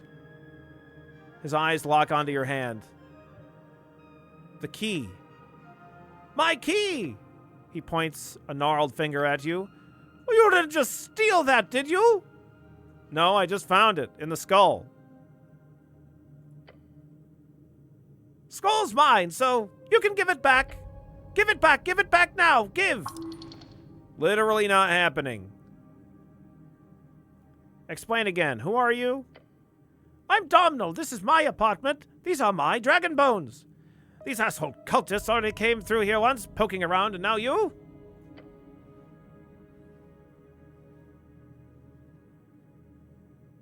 Cultists? Yeah, one of them at least came through here, I don't know, a few weeks back. Wore these culty robes, culty chanting, bad types. How long have you been down here? He scratches his head, dislodging a small cloud of dust. About a year, maybe? Snell's eyes go wide. A year? This is a dimensional pocket, so he's probably been here for a long fucking time. Give or take. What does the key open? His eyes narrow. Wouldn't you like to know? Yeah.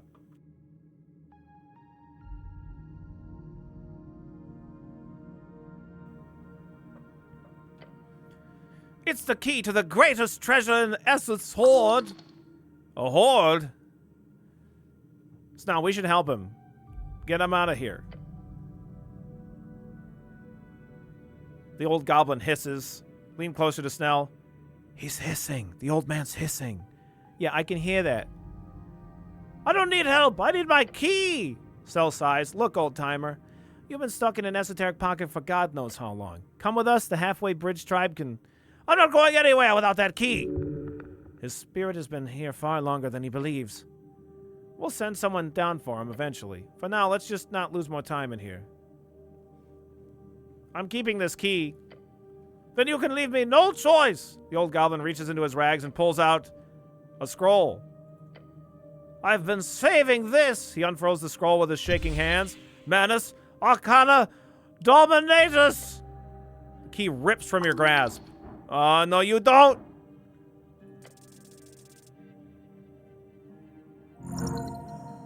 Woo, barely. With intense speed, you snap your arms forward. The key is grasped. Damn it! Fine, have the key, but you'll never take my bones! And then he leaps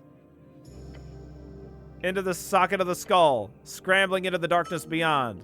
Gone. Snell watches the old man fly through the air, letting out an impressive whistle. That's one spry motherfucker.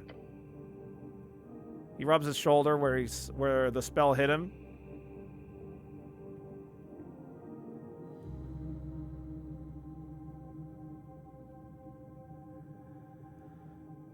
Should we go after him? Into the skull, eh? Look, I'll report to the old lady. We'll send a team down here later, you know, eventually. Poor bastard's been alone too long. He needs, I don't know, professional help. That was my key. No, it wasn't. Not sure it was his either, though. Let's just leave. Oh, we could speak with Dad on the dragon? What kind of esoteric pocket is this? Nothing good can come of staying here. I'm gonna do this. Animari. Deep rumble all throughout the walls of the apartment. Whoa. I bet the old man felt that. I'm having a chat with our friend here. Great, very useful, he yells while attempting to keep his footing. A wind courses through the chamber, through every orifice of the dragon's skull and through you. Then it stops. He's ready.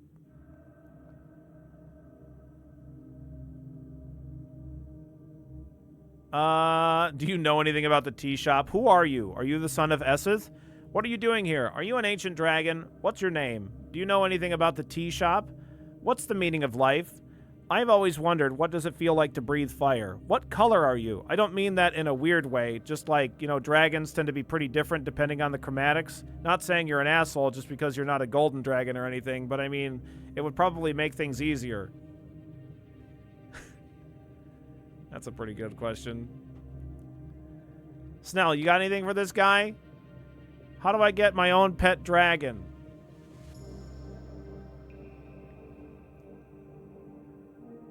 What is your name? Another rumble.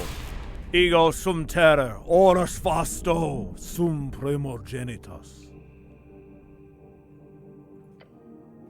The voice causes you to recoil violently.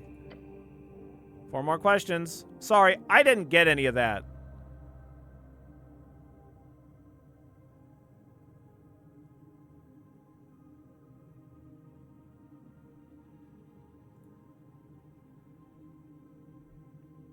Speak to Minorian, buddy. It calms down, but the wind continues.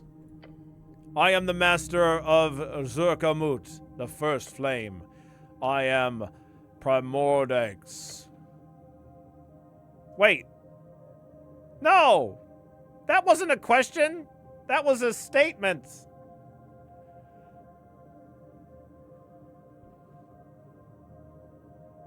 Where's your father's horde, the really famous one? My wrath knows no bounds, it continues, ignoring your question. Betrayed by flesh and stone. We could not foresee the cursed nature of this city. Its haunted spirit, a relic of yore, it trapped me here. O Father, near great worm of ash and snow, how I was to rise from your shadow. What strings were mended to seal this fate? What terror faltered in my absence? How I was to take the throne, how I was to lay siege to all bands. Frustra. Frustrated. 2 more questions. God damn it. This fucking asshole.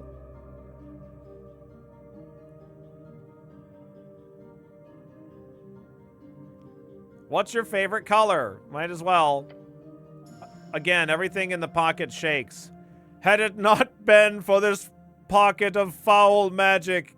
Oh my god, you bastard, you. The remnants of yore did it all. A hole in time and space. My eyes forced to watch for centuries as a millennium pass. 1 moment inside equaled 10 outside. That is the nature of this pocket. You see now, this pocket that engulfs his apartment, these bones, whatever tunnels through these walls, this is a time pocket. The second inside, 1 second inside equals 10 outside. Oh. The goblin has figured it out as well. Oh shit, is that bad? It's fine, Snell. We've only been in here for a few minutes. Yeah, but let's not stay. Ask your last question. The skull is quiet. 1 more question. Only one single question comes to mind. Where's the horde? Why, upon this scorched earth would I ever tell you such a thing, tiny human? Because I fucking asked you! When we brought the wealth into the center of the world, solemn Ignis, to build the greatest empire of any world beyond and within, there was nothing stopping us from preparing the perfect horde for my father. The perfect throne for his domain of fire is the greatest treasure ever accumulated. Oh, gods. But now you will never find it, for it was swallowed, it was buried, it was locked. The skull chatters, the apartment shakes, as the remnants of Primordex let out a maddening laughter. As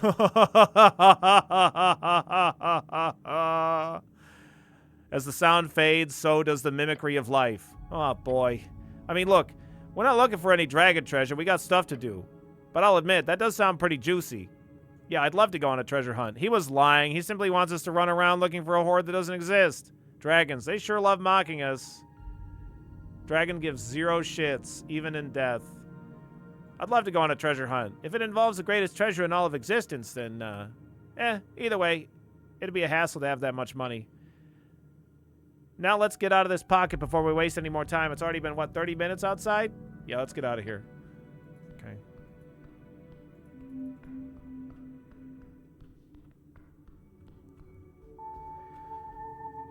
Okay, well, we have this key.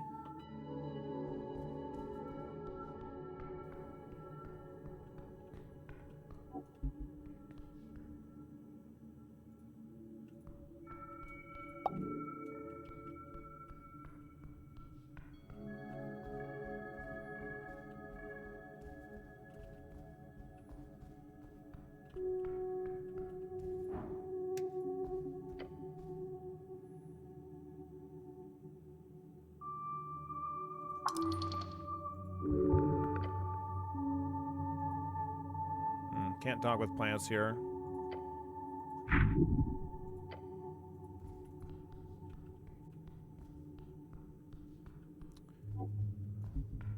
These are people that are locked in stone.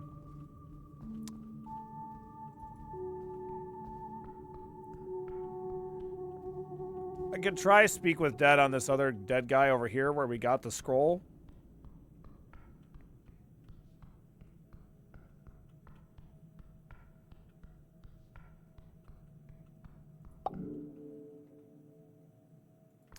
Oh, did I get to talk with plants in that second one? Okay, I'll try. No. Mm-hmm. Oh, here we go. The words flow, the magic takes hold. Okay, what do we got? Who stripped your armor? Goblins, scavengers, after death, didn't feel it. At least he was already dead. What were you searching for? The Trove of Eseth, Dragon's Gold, Power, legendary hoard. He was a treasure hunter, a failed one. 3 more questions. Did you find the Trove? No, sealed, couldn't enter. The phrase, it didn't work. He found something, but couldn't get inside.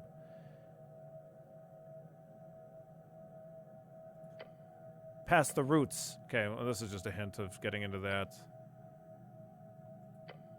It was inside those filthy goblins' stolen dwarven fortress.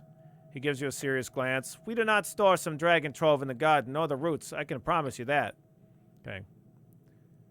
What's your name? The jaw clicks open. Johnny Longcock. Did you just make that up? A simple name for a simple life. Surprisingly common among adventurers. All named after a certain famous pirate, Johnny Longneck. The jaw stiffens. The magic fades. Okay.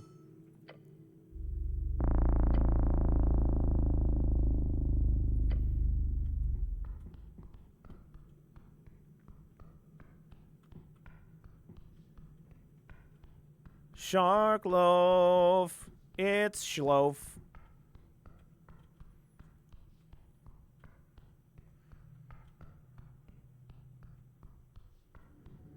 I don't think that basilisk heads remove paralysis.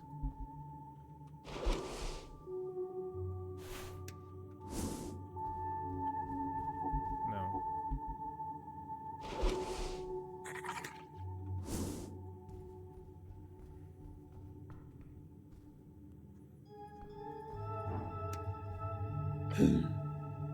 I defeated a troll. A troll? The hairy woman gives you a wicked smile. I'd say you were lying, but I don't think that you're up for that. He actually did kill a troll. Technically speaking, it was just... Silence, she interrupts him. She nods in your direction. Well done, human. I find your skills highly arousing. Yes. Yes. Thank you. I made them myself. Oh, man, that's wonderful. Oh, stay quiet and just smirk like a madman with your helm. Thanks, I made them myself. The bugbear scoffs and clenches her morning star. Now what else will you do? What else do you speak of? I will not indulge your ego any more than this, I assure you. Oh, man. Yep, halfway there. Boy. Oh. Oh. Oh.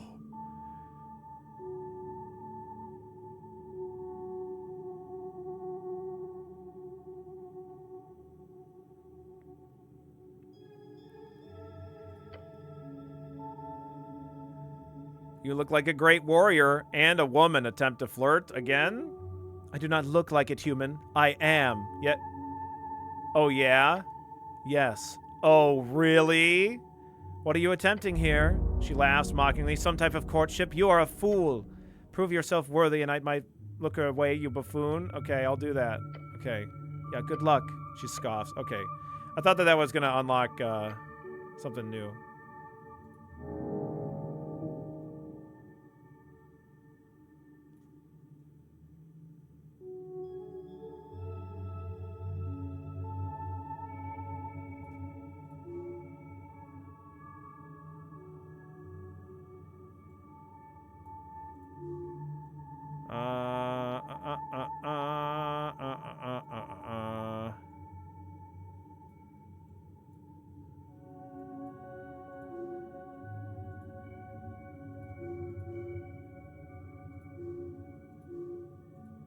Finally Friday. Heck yeah, Schloaf.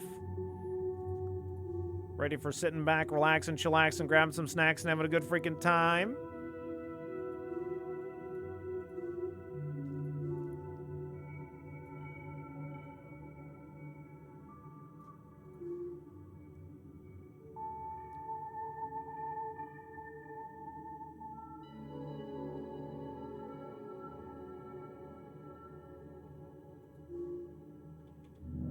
Nice.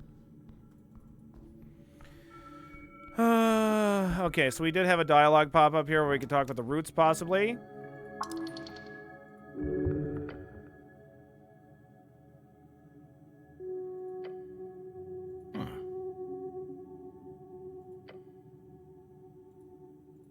No, I can't.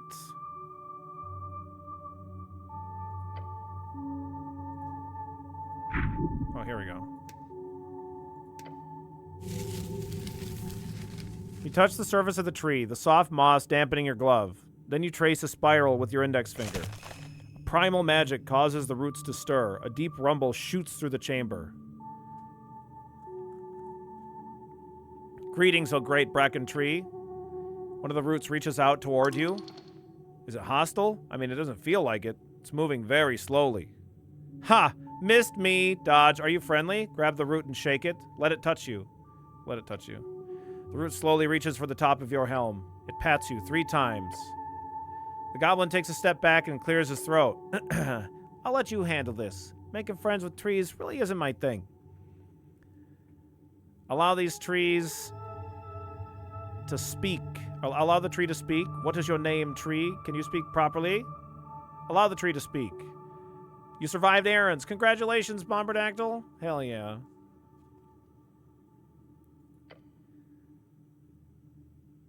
The voice is wind, faintly rushing through the moss and stone. A smell of wet, stagnant ponds and moldy basement fills your nose. Keep waiting. The tree appears to growl, then it goes silent. Are we just standing here? He nods and takes another small step back. Okay, right. Then after several more seconds of nothing but faint wind emanating from the roots, it speaks. Lord Pooh. Lord Pooh? That is I. It growls. It is.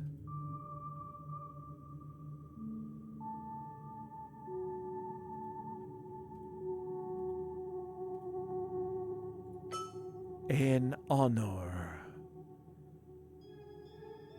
Yes, it's entirely mine to... For you to speak with the Lord of the Earth. Sure, I have some questions for you, Lord Pooh. A great honor indeed. The tree lets out a moldy wind and envelops you. Why do you speak so slowly? Is that a tree thing? What are you voting for in the election, Lord Pooh? What do you do here all day? Do you have a permit to root here, tree? Hey, Snell, you sure you don't want to ask Lord Pooh something? I'm cool. Oh, you sure? You sure? I'm good. Takes another little step back. What are you voting for in the election, Lord Pooh? Election? The wind turns yet again into a growl. Choose? None. Lord Pooh, choose none. The tree knows the smartest way, clearly. Nice. Do you want to know what I'm voting for? No. Oh. The tree is silent, but for the faint wind. Just like that? You're not going to offer your opinion anyway? Nah, it's just a tree. It's not like it's going to listen to me anyhow. Right, but everyone else is just dying to hear your thoughts.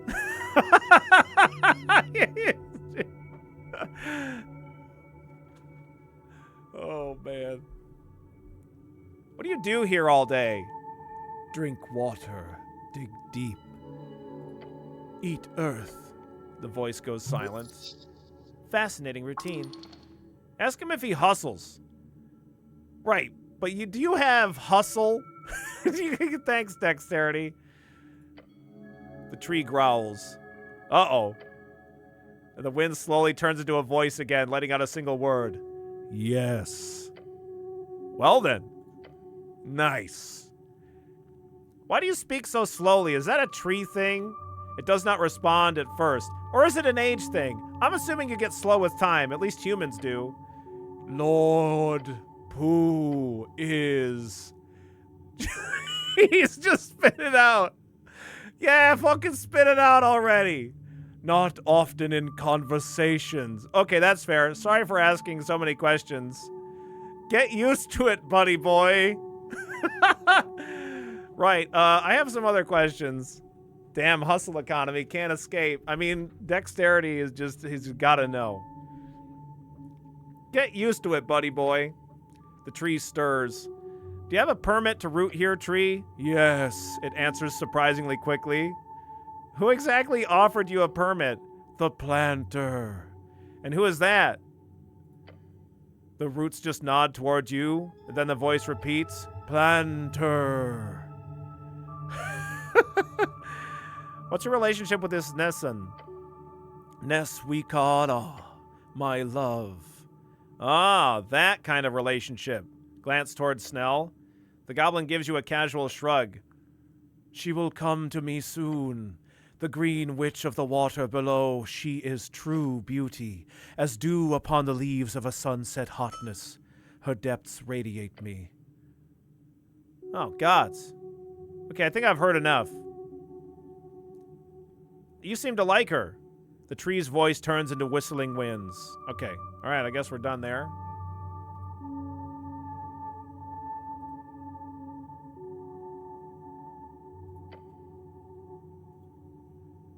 Yeah, I'll check it out later. Holly looks good.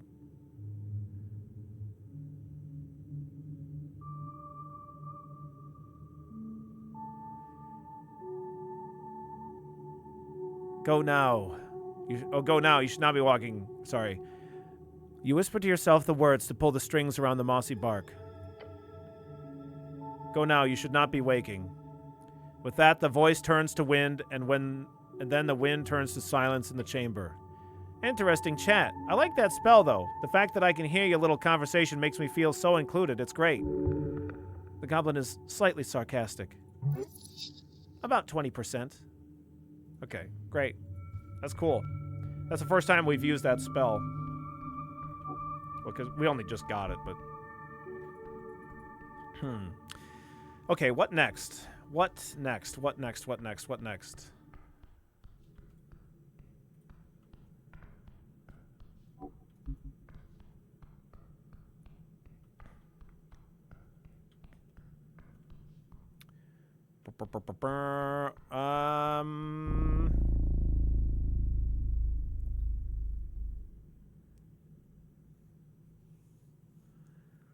It might be time to rest. I'm trying to think of what to use this key that we got on. Let me take a look at it. The rusty key. Key to nowhere. +2 wisdom, +1 dexterity. This guy wants to go... Where does this guy want to go?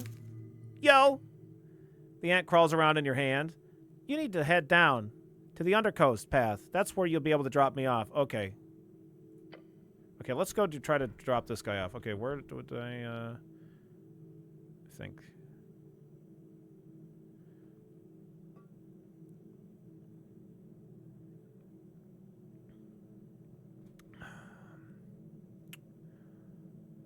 Where the fuck did I go? We took the... So I'm so bad with directions. Oh, the tower. We can take this down. We can just take this down immediately. Okay, good. That's right. We don't have to take long ways.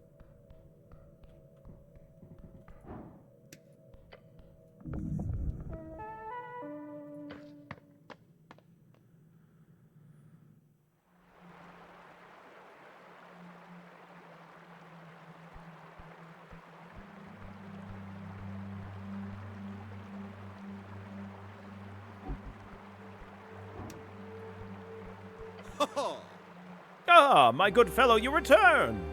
He gets up from rooting around his half-torn bags. What can I do for you? Convince him to pay you a lot of crowns. Well, we already did that. Let's try talking to the ant again.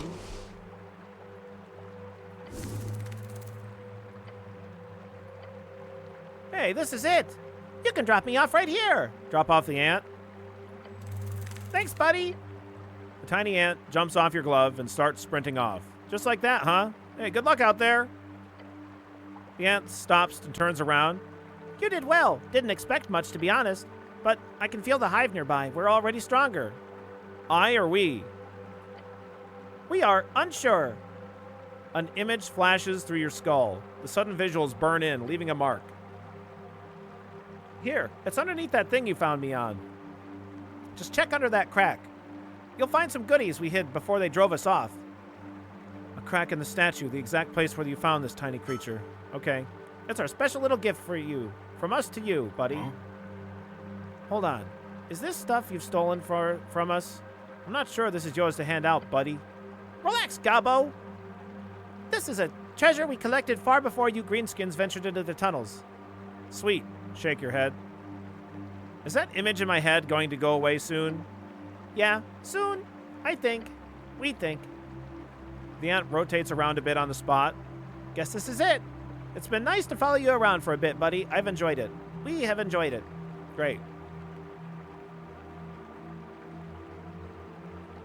If you ever have some time off, feel free to visit. Go to your hive. You've been away for too long, one. Yeah, if you ever want to visit. Ha! That is not something we have, really, but sure. You see him wave a very tiny hand in your direction. We will be one once again. You could grease him up. He turns and heads off, disappearing among straws of alien grass and cracked ruins. We can't grease everything, Happy Matt. We can't grease the world. That's fair. Fair bit of work for an ant. But I liked him. A good ant, if anything. A good ant.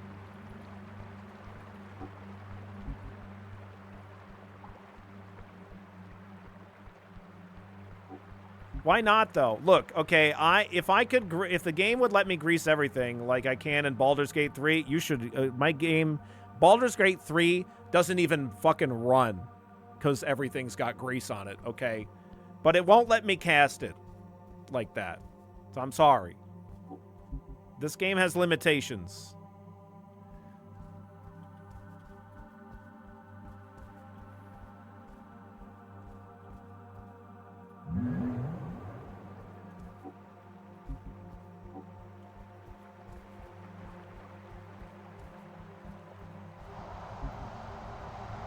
Wait. What the fuck is this? Hold on a second. We been in here? I don't think so. The blizzard rages around you. Whoa, this is like some kind of esoteric event. Shield your eyes. Why is it snowing, Snell? You tell me, you're the expert. Your goblin companion holds up an arm to protect his vision. Don't stay in this thing too long, cleric. Cold bites at the cracks in your armor, your flesh turning stale. Snell is correct. This temperature is unfortunate for mortal flesh. The angel floats gently amidst the raging snow. She appears unaffected by the cold. He rubs his exposed arms. God damn it, this esoteric bullshit. Look around. You squint, barely noticing the thing in front of you, mist frozen in moss and ruins. Midst frozen moss and ruins, okay. A layer of grease, huh? Is this grease in Baldur's Gate 3 all clumpy? Yeah, sometimes. You cast it enough. Shape is vaguely humanoid, a small creature, a mushroom thing.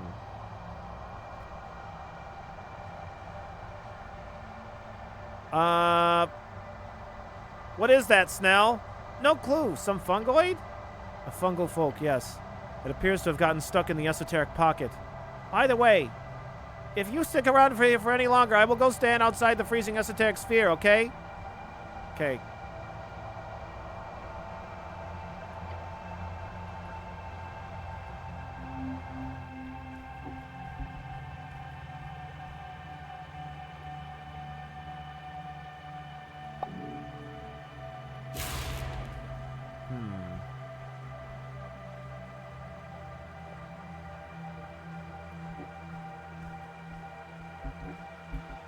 Yeah, I don't think I have any. I have a torch. Oh, wait. The torch might do it, because it's, like, magically warm.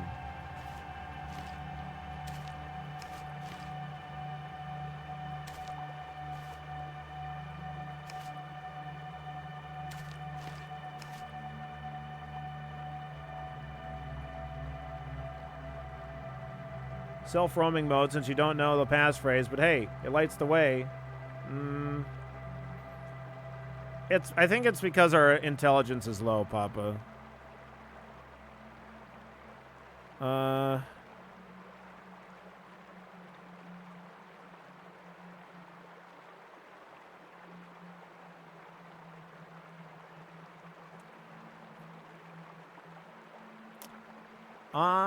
I don't know. I mean, I guess I might as well try this.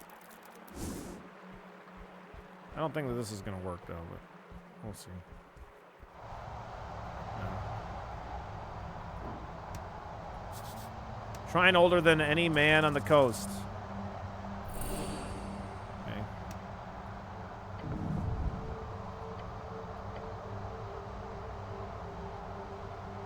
This one's lighting up here.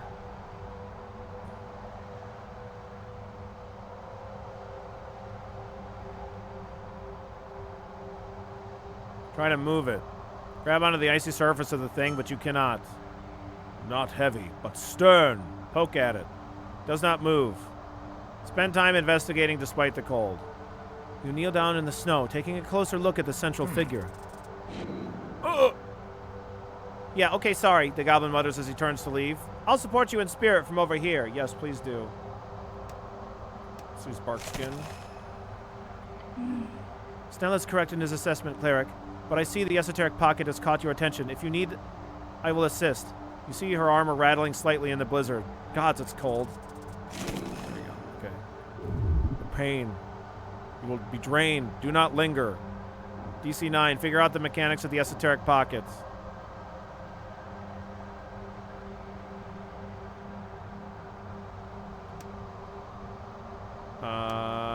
We'll roll this. Okay, good. Of course. It's an obvious as the Praxis formula. Look around and stare at the frozen mushroom man. This is an esoteric pocket born out of a curse. The creature's cursed. A freezing curse? It could very well have been a simple cold spell that reacted with the primal strings of the area. Either way, yes, a freezing curse. How do I break it? Heat. Oh. Yes, it's quite simple. The pocket is clearly unstable and focused entirely on this mushroom creature. Simply heat it up a bit and the pocket will fail. Is that simple? Yes. You'll hurt yourself real good if you do that. But hey, you do you. Just don't complain if you wake up with a cold tomorrow. Chill. Burns already. Hug him to break the curse. Just use Druidcraft. Or Thaumaturgy. With your hand placed upon the surface of the flash-frozen creature, you whisper into the primal forces. Rest no more. Rise with the sun. A mild message received dearly. Received clearly. A heat springs up from the ground, right into him. Bit by bit, Mushroom shivers, and twitches, and then moves. Oh my god. Oh my god. Oh my god. Oh my god. An esoteric tingle. You blink, and it's gone. The heat you brought to it causes the esoteric cold to cease. The blizzard suddenly stops. In the blink of an eye, blizzard suddenly stops. In the blink of an eye, it's as if the aggression snowstorm was but an illusion. Or the aggressive snowstorm, rather. Well done. You have done a great service here. You've turned off the blizzard. Feels a bit strange to do, even for you. Oh, damn. Great job. You hear the goblin call out as he walks up to you. Oh shit, it's a mushroom. Moving mushroom. Then he moves back, way back. Yeah. Snell does not like mushrooms. Stilted. The angel, however, floats in closer, looking at the tiny mushroom man, now shivering in the cold. Or now shivering on the ground. Stare at the mushroom man before you. Oh. Oh boy, watch out. Might be toxic. I'm assuming you're cold, yeah? You okay, little buddy?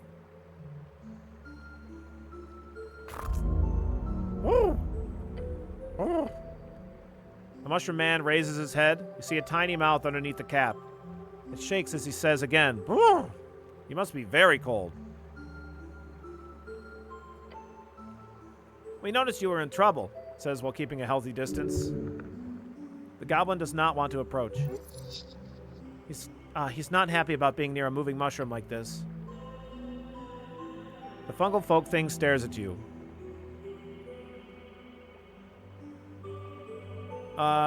We?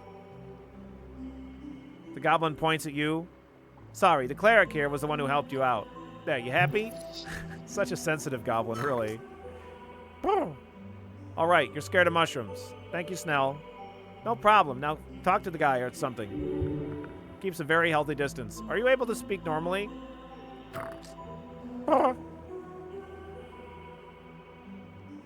That's a no then?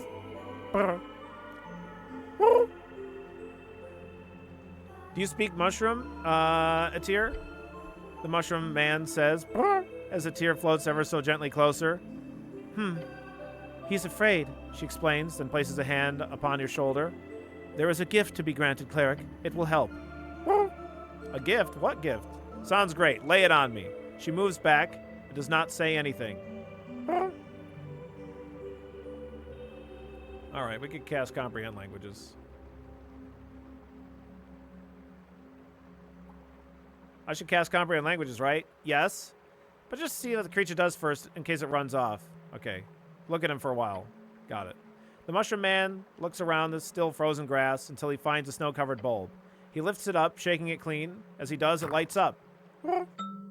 He gives you the tiny item, the Ion Stone. It is heavy in your hand despite its small size. Oh my. An Ion Stone. How did this creature get such an item? It was right in the frozen grass. Oh shit. This is a very powerful magic item. Thank you? Just nod and accept. The little mushroom man then waddles past you, walking away from the still frosty area. All right, bye. Seems to walk around the corner into the nearby ruins. Your angel companion sends you a quick message. He said, "See you around." Okay, cool. Yeah, see you around.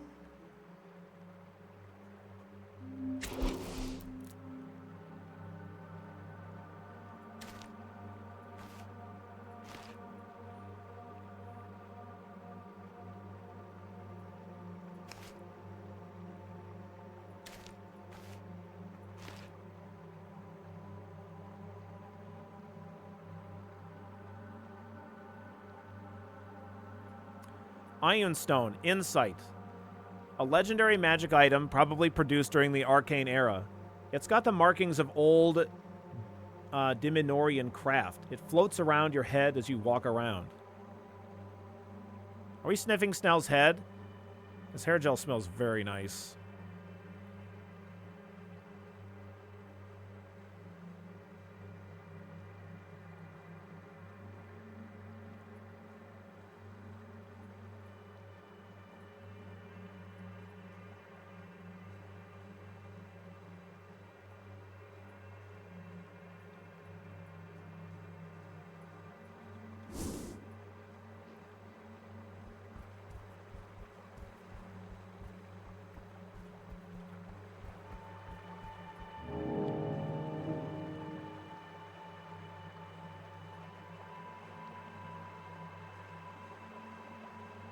Okay.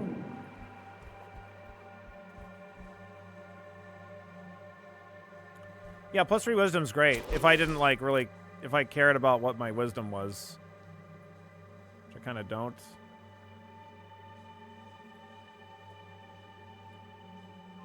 I was just trying to max my charisma up to 30, not that it really makes that much of a difference. The mushroom man greets you with a slight tilt of his large cap. It then rattles out a quiet noise from its mouth, while Snell keeps his distance. He thanks you from the bottom of his heart for defeating Big Boss Gorgalash.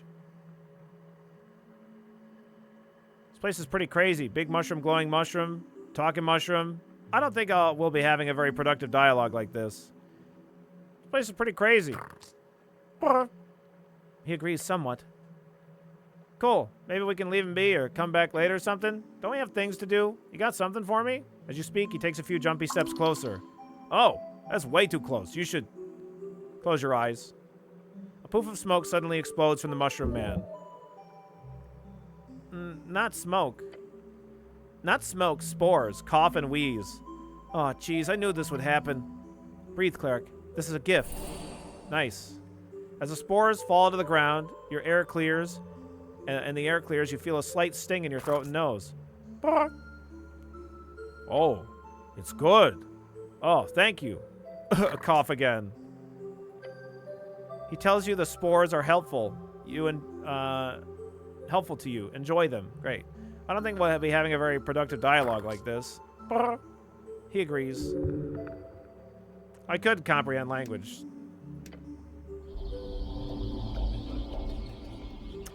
The twitching and rattling coming out of his mouth gradually morph into something else, more tangible. Bet you didn't think so. I command you to. Panoramic goo. Look, I'll make it all manageable. A word. Sup? Yo, what up, little guy? Hello there. I saw a spell. You're good at stringular manipulatorian. Manipulation.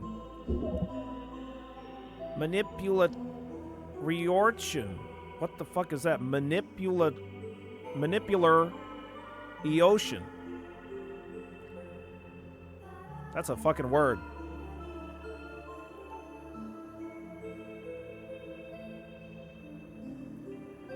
The words are slightly garbled through the magic. You must get better at this. Okay.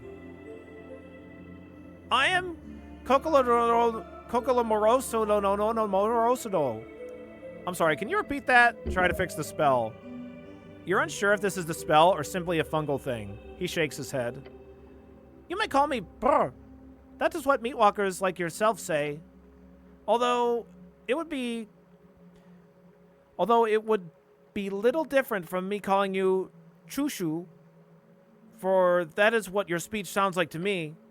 But it's convenient. We don't parley with you often, so a name based on the sound will do. Meatwalkers? Chushu?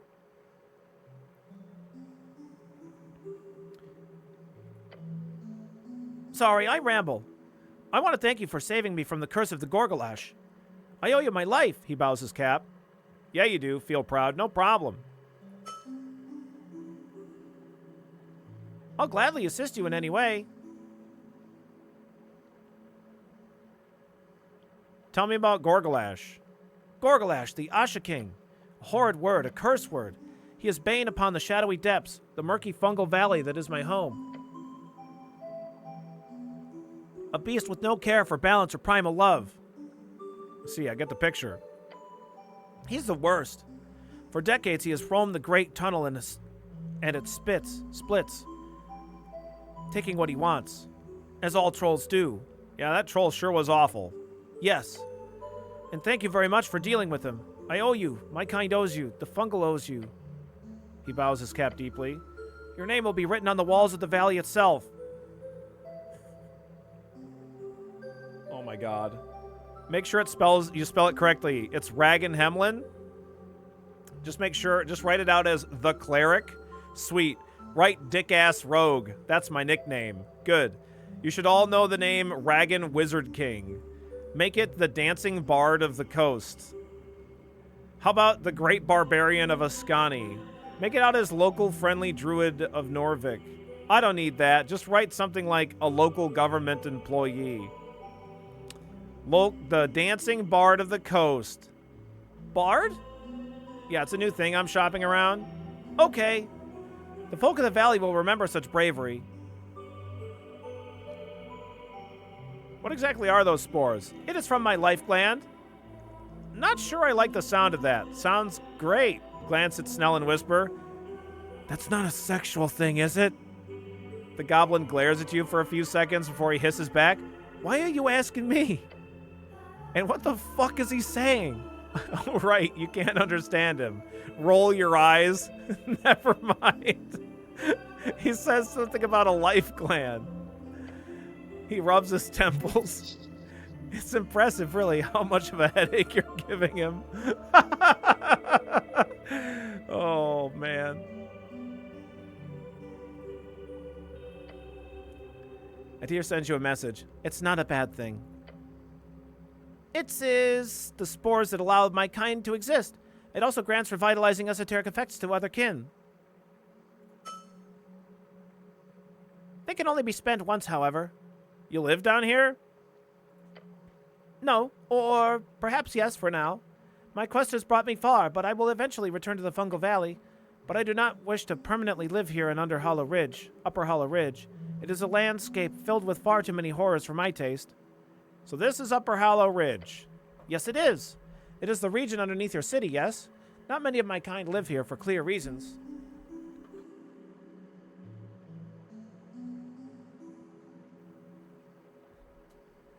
You have family down in Fungal Valley? My core crevice is not large. They are 13 and 20. Your crevice? I have 13 offspring and 20 comrades of my strain. That's a lot of kids and siblings. Gesture towards Snell. I see. Just like my goblin sidekick. Wait, what? What? What did he say? That he has a big family. Oh, well, that's, The goblin shakes his head and gestures for you to continue. I believe my kind have different ways of life than your own. I have heard you live in smaller collections and raise children very slowly. That sounds annoying, but also wonderful in some ways. I don't envy you, but I respect your way of life. What's it like in the Fungal Valley? It's rough and wild. We struggle against invaders all the time, with occasional years of calm. Other fungal tribes can be problematic, especially those with warring ideologies. We are more peaceful in comparison. Do you have a god? No. We have an avatar of a higher being at one point. An evil fungi god? A fungoid? Tomorolocorpso? The sweeping decay? The dictatorial hive mind. We do not believe in the whims of gods anymore. Now we look to our own and ourselves and strive toward harmony. Have you traveled a lot? Some. I've been to some islets in the undercoast. I've been to the surface a few times, although I was not a fan. Hold on. Aren't all your kind a hive mind or something? Some fungal tribes are still. Mine is not. We are sedentary and individualistic. Interesting. Let me ask you something else. Do you know Nessun? Yes, I know her well. We worked together at a time, down in the undercoast. She's a lovely woman and a great druid. I owe her a lot. What are you voting for in the election? Election. I have heard of it. It seems like a way to abstract the common consensus of a core crevice, so that a larger collection of people can feel involved in the direction of a tribe such size that a personal relation between the leader and the followers cannot be had. Indeed, it's mostly about organizational efficiency in systems that grow too complex. It's mostly an illusion of control for the people. It also is a way to keep tyranny at bay, the mandate of the masses, and so on. Sure. First one. Yes, okay, here we go. The mushroom man tips his cap. I'm apolitical, by the way. Okay. You stand as the undisputed champion of everything that is wonderfully apolitical. I'm not sure of the implication of this. Fair. It'd be cool to have some more fresh folk like him in the city. They make some pretty good servants, I bet. Oh, what the fuck, dexterity? No, that's not servants. Equals. Sure, equals. You should also vote. Everyone should vote. That's okay. You're not a citizen of Norvik, so it doesn't matter. I mean, you should vote to not vote. Be apolitical. It makes you so much more cool.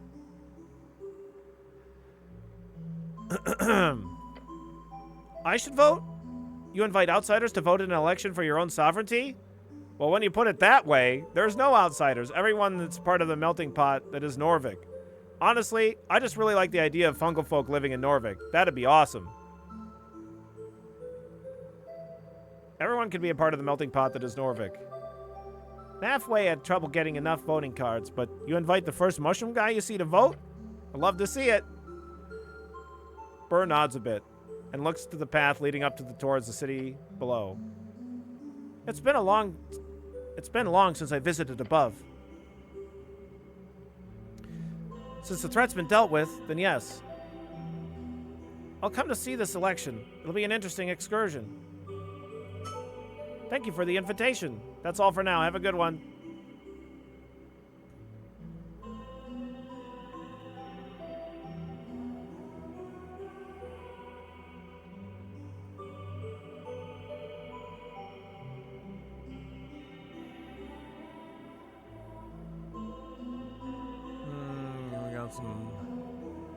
We got some bots in this here server here. Hold on a second. All right.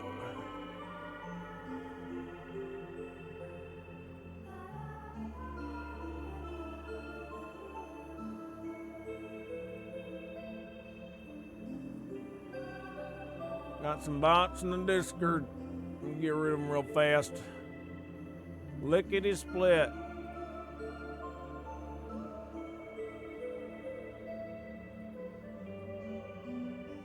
Oh, no, not.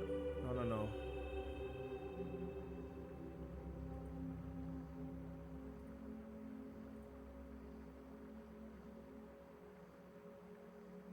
Okay.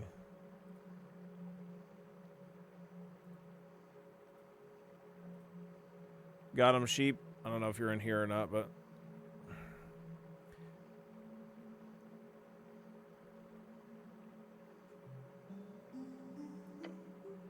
we had three separate bots, all with the same name, all joined at the exact same time in the Discord, like just an hour ago.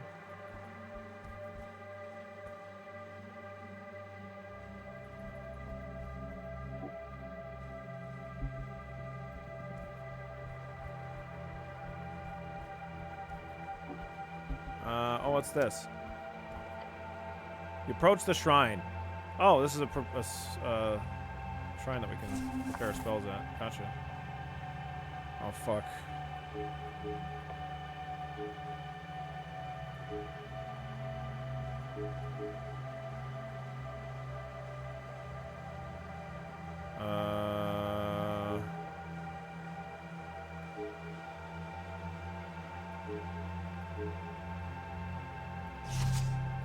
Okay. Or there's a family of lurking triplets that you just made very sad. Yeah, that's very possible. Oh, let's see. What's next?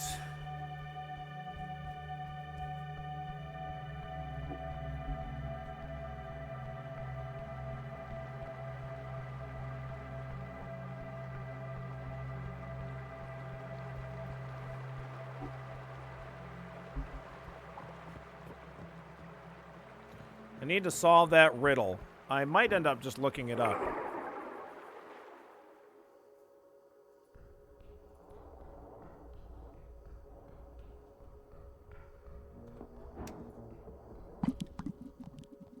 Cleric. That's what you call yourself, yes? Okay. Got there. I don't think I'm going to be able to go back to that place where the Ifrit was and capture it. But I'll double check. Chat can assist you if you get impatient. Sure. I think this is where it was, but yeah, this is long gone. Is there a place that I can use this key? This key to nowhere? I guess that's my question.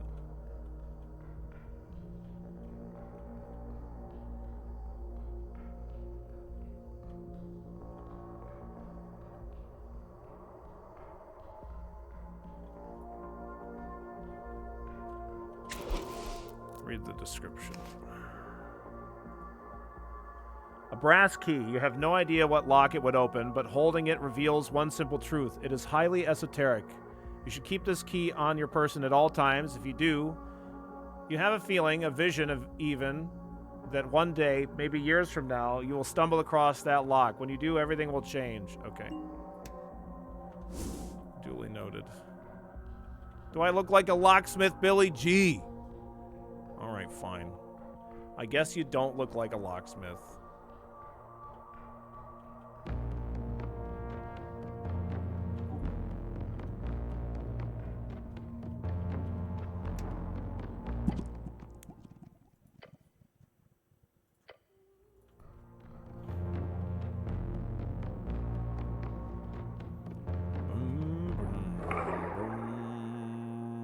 Just notice the snail mural in the background. Such a great art in this game. Oh yeah, the art in this game is fantastic.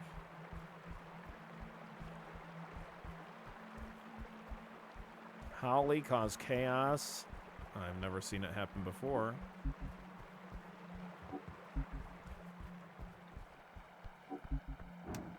Is that apples? Wow.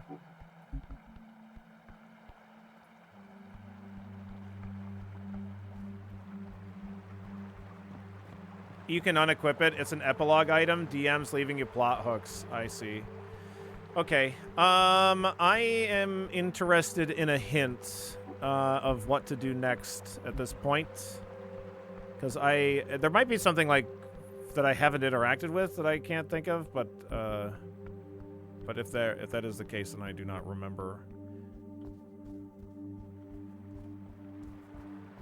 I'll give you hints if you sign the Warlock's contract. You know, I think I'm good on that. Oh, is there more stuff that I can do up in here? Let me check this, actually.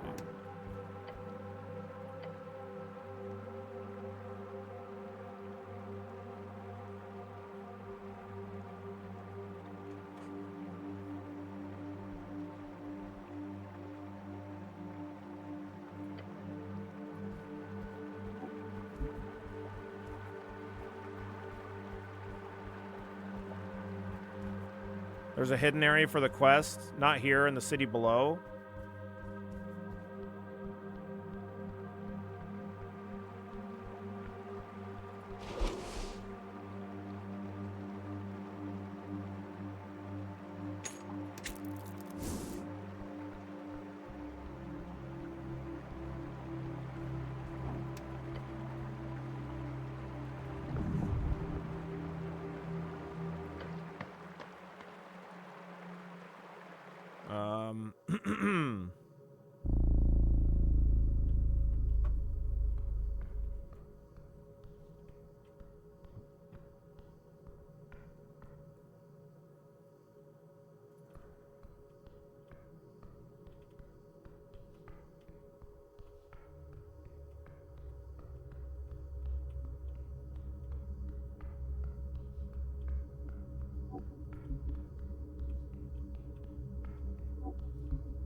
Think I can steal this guy's eye again?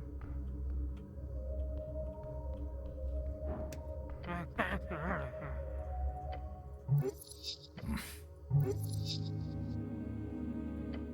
don't want to do that.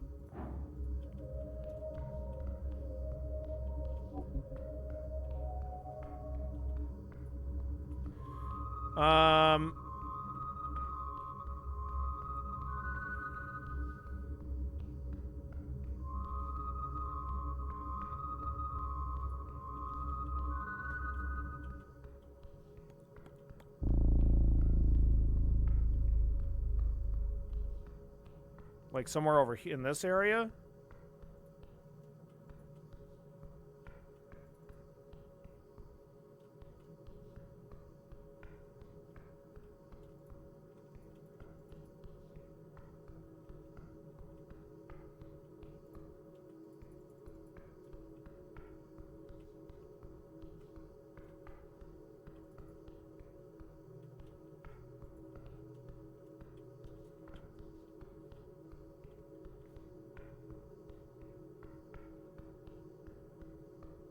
Back up? This way?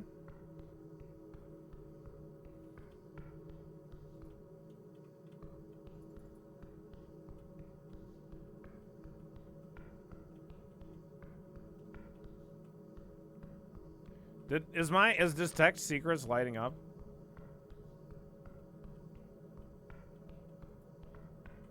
I'm just not seeing it.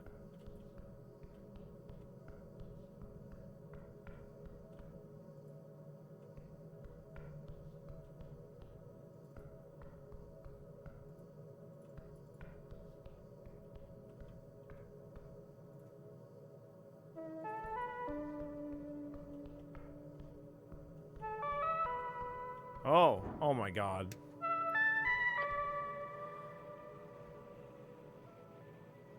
Esoteric book. At the end of this hallway, in an alcove like any other, you see a book.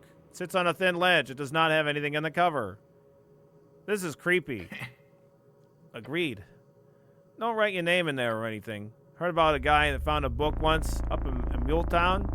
On the cover it said famous people, and inside was just a list of famous people, historical figures or whatever. So this guy thought it'd be funny for him to scribble down his own name among them, and then poof, he turned it into feathers, like a big collection of pure black feathers. Started floating away in the wind, down the river. It was all everyone could talk about for weeks. That's a random story. You're not making this any less creepy, Snell. Seems like he got what he wanted. That's a random story. He gives you a chuckle. Sorry, just popped into my mind. The goblin frowns, looking at the ceiling. I can't seem to remember the guy's name, though. Anyway, what were you doing? Open the book. You flip open a page. Any page. You flip through multiple. They're all empty. You know what you're doing, cleric? Keep flipping. Keep flipping until you see text on a page. It says, in a clean and steady handwriting, what tome do you desire? Huh. Yeah, this is cursed. Clearly, this is esoteric. Take out a quill. Try writing Norvikian Chants by Patriarch Philly. Don't. Can we just take it? Is that the book that we need for the old guy?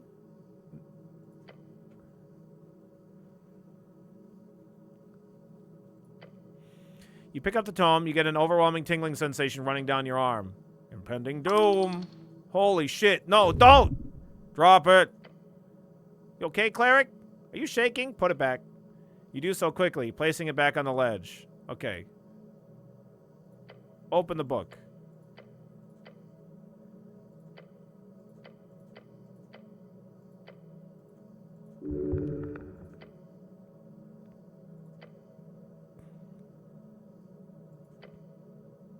Your letters immediately fade from the page, but it's replaced by another message that seemingly forms out of the same ink that you used to write. Patriarch Philly, his books are found everywhere, but the closest copy? In the local lich house. Then the text quickly disappears.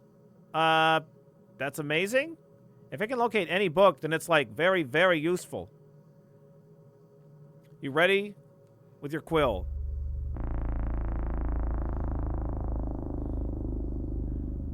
Oh boy. Book of the Mind, 6th edition by Civitix. That's what we want for the old man. As you write in those letters, finishing it with a simple punctuation. Oh, nice. The entire illusion wanders off, far into the deep, deep hallway. Whoa. Yet directly to your left, you see an entrance. It leads to somewhere bright. Your companion points towards it. Yep, that's some esoteric bullshit. As you glance over at the book, still gliding away in the dark, you catch a final glimpse of its slipping pages while it's turning to some fine mist. Of course we have that splendid tome. If you ask nicely, it might be yours. Cool. Oh, quick save and an autosave. Oh, nice.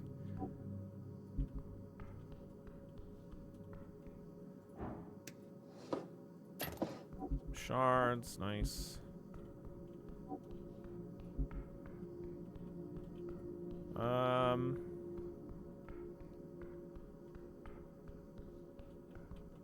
Can't climb up this ladder.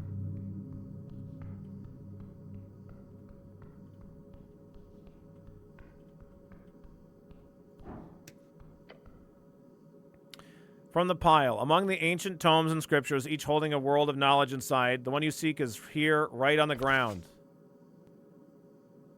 Book of the Mind, 6th edition. Tingling teal cover, golden pages, an esoteric gem upon the latch. It almost blinds you with its radiance. It's large in both width and thickness. Open the latch. Right away it says in the first page in big, bold lettering, Blood Property of House Hagenshags. The Book of the Mind by Civitix, 6th edition. Oh, why don't you look at that? The book of Appledent wanted, quest completed. Or rather, he wants to see the sizable forward, taking up the first dozen pages of the book. The scholar will be glad once you deliver it. If the upper class should be encapsulated into a single tome, I think it'd look like that. Don't you think it'd be even more Bejeweled or something? I feel unworthy. This was easy. Too easy. Don't you think it'd be more Bejeweled or something? Eh, maybe. Or covered in the blood of the working class. It is the way it was meant to be. A blinding light from below, shooting into the endless above. Behind you. Turn around. At the center of the strange spiral abyss floating, your eyes adjust to catch a glimpse of one surreal shape. Who are you? Identify yourself. Oh man, I love those kinds of books. This is great.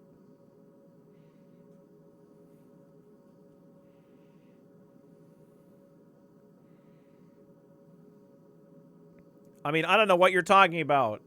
Me over here literally with 4 copies of Boyfriends.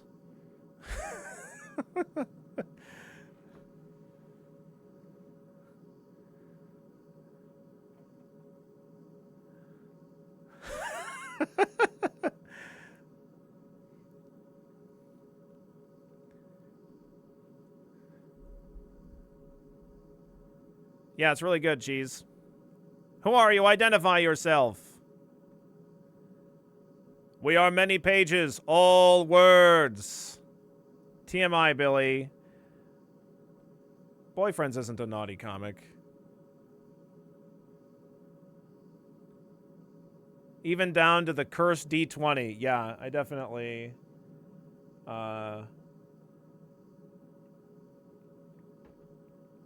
definitely have had some of the worst rolls I feel like I've ever had. Like, worse than Battle Brothers, it feels like.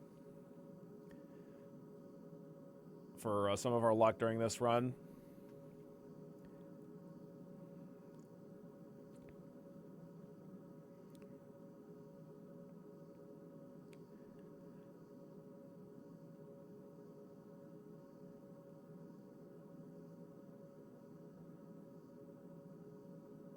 We are many pages, all words. I mean, I am a saint. Yes, of course. Saint Howley.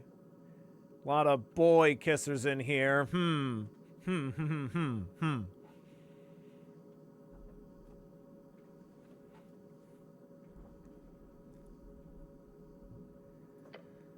We see you. I'm not allowed to take the book, I presume? Dude, the book's mine. I've been tasked with retrieving this book. You can't stop me. We can and will. The string is in motion.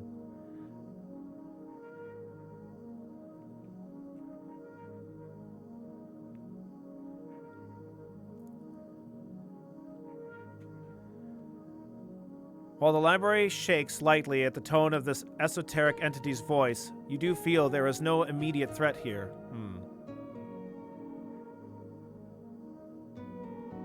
Stop motioning that string right now. Yeah. We're a government official. Your companion nervously glances at you and whispers, "Do your thing, okay?"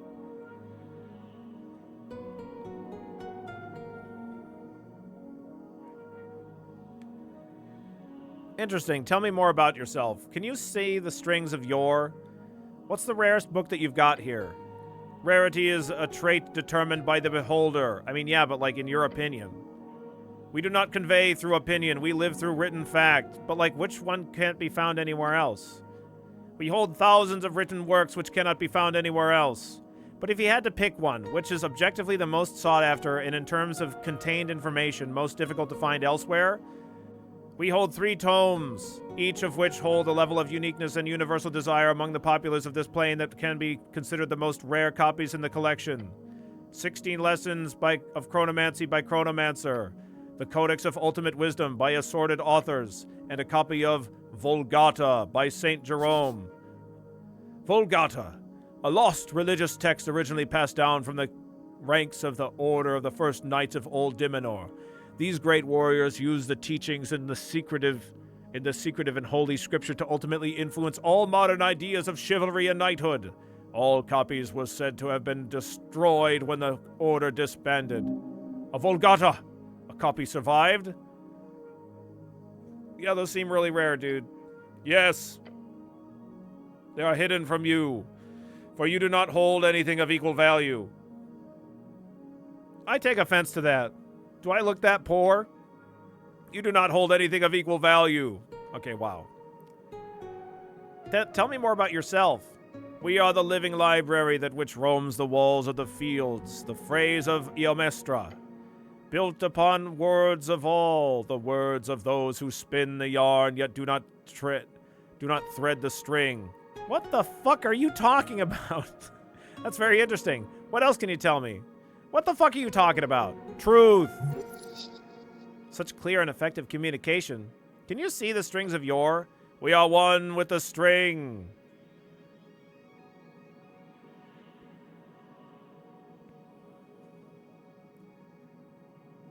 Do you stay in the same place or do you move about? The location changes, the worthy are drawn near. I see, so it's a temporary pop-up sort of situation you got going here? So it changes on a seasonal basis, or we are where the exchanges can be made nowhere else? Who created you? The minds of Tulincuddle, the cord pullers, servants of yore. Yore's dead, dude. Yore sees. Those who made you are dead.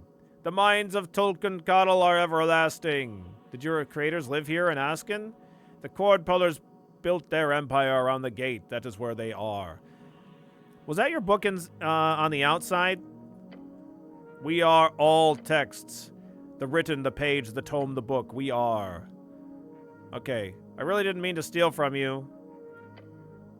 You have taken, it has begun. What do you want from me? A peace given, a peace returned, an egalitarian exchange. So what, I need to give you a book of equal value? A piece that is equivalent. And how's that valued? Do you value it, or a piece that is equivalent? Helpful. Hold on. Isn't this a library? Can't I just return it later? The collection must be complete. Damn it. Can you tell me who left this book here? The book of the mind was left by Himvric Hagenshags in exchange. A piece of equal value was given. Hagenshags? Who was that guy?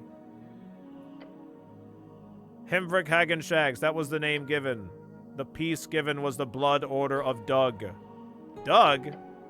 Of Doug. Of Doug? Doug. Which Doug? Doug Doolin Dim. Ah, that Doug. Legendary figure. Can I see the blood order? It is not what you asked for. Yeah, I know, but can't I browse the collection? No. Fair enough. Rules are rules. If there wasn't a strange apparition ruling over this place, you could totally sneak over and take a look. Do I have anything that's even close to value of this thing? No, nothing. This book must be worth a fortune, 100,000 crowns to the right collector, maybe? Is a monetary value? No, but in more subjective terms. Try to figure out an equal exchange.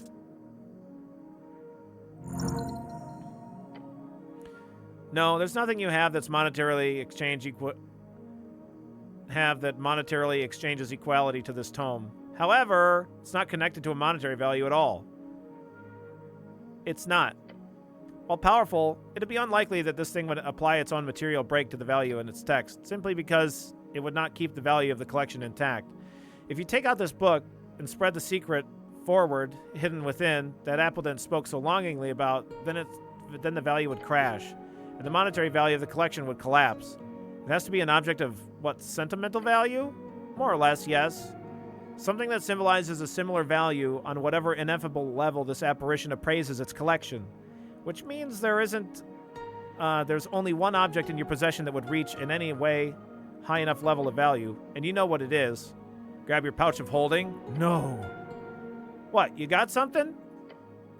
An equal exchange, says the apparition, the light at the center of the spiral growing more apparent. My voting card. Yep. You what? That would be an equal exchange. An equal exchange. You know it. We're an apolitical animal. Yeah, I guess we could give it up.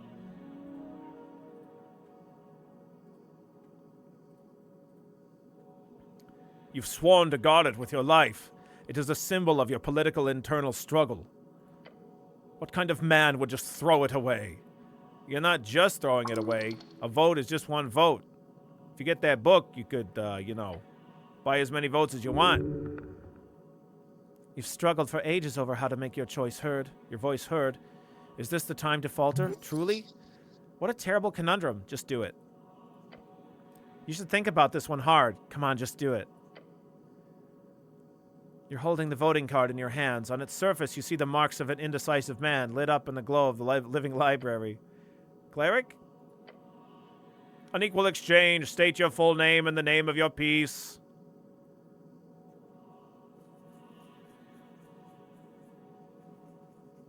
I mean, charisma is pretty down to do it. We could run, though.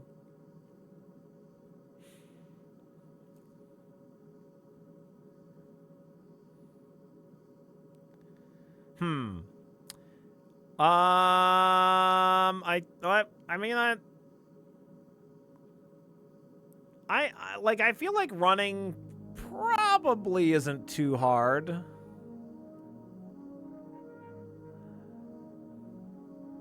And since we are high charisma, but our apolitical nature kind of goes out the window when we don't have the option to vote as well. I mean, the whole point is that we don't vote, but we could, but we don't. But then without the card, then we can't.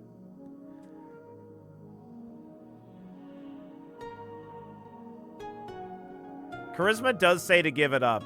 Yeah, okay. I'll listen to charisma. Our charisma is 30. Charisma would never steer us wrong. You nod towards the light and then repeats the command. State your full name and the name of your piece. Ragan Hemlin. Ragan Hemlin's voting card.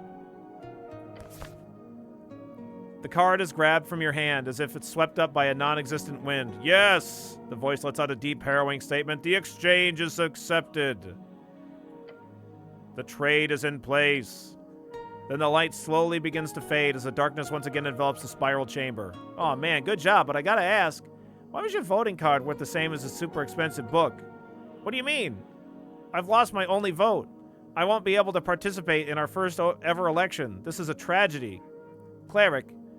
He looks at you with the apprehensive gaze of the concerned parent. You know you can just get a new one, right?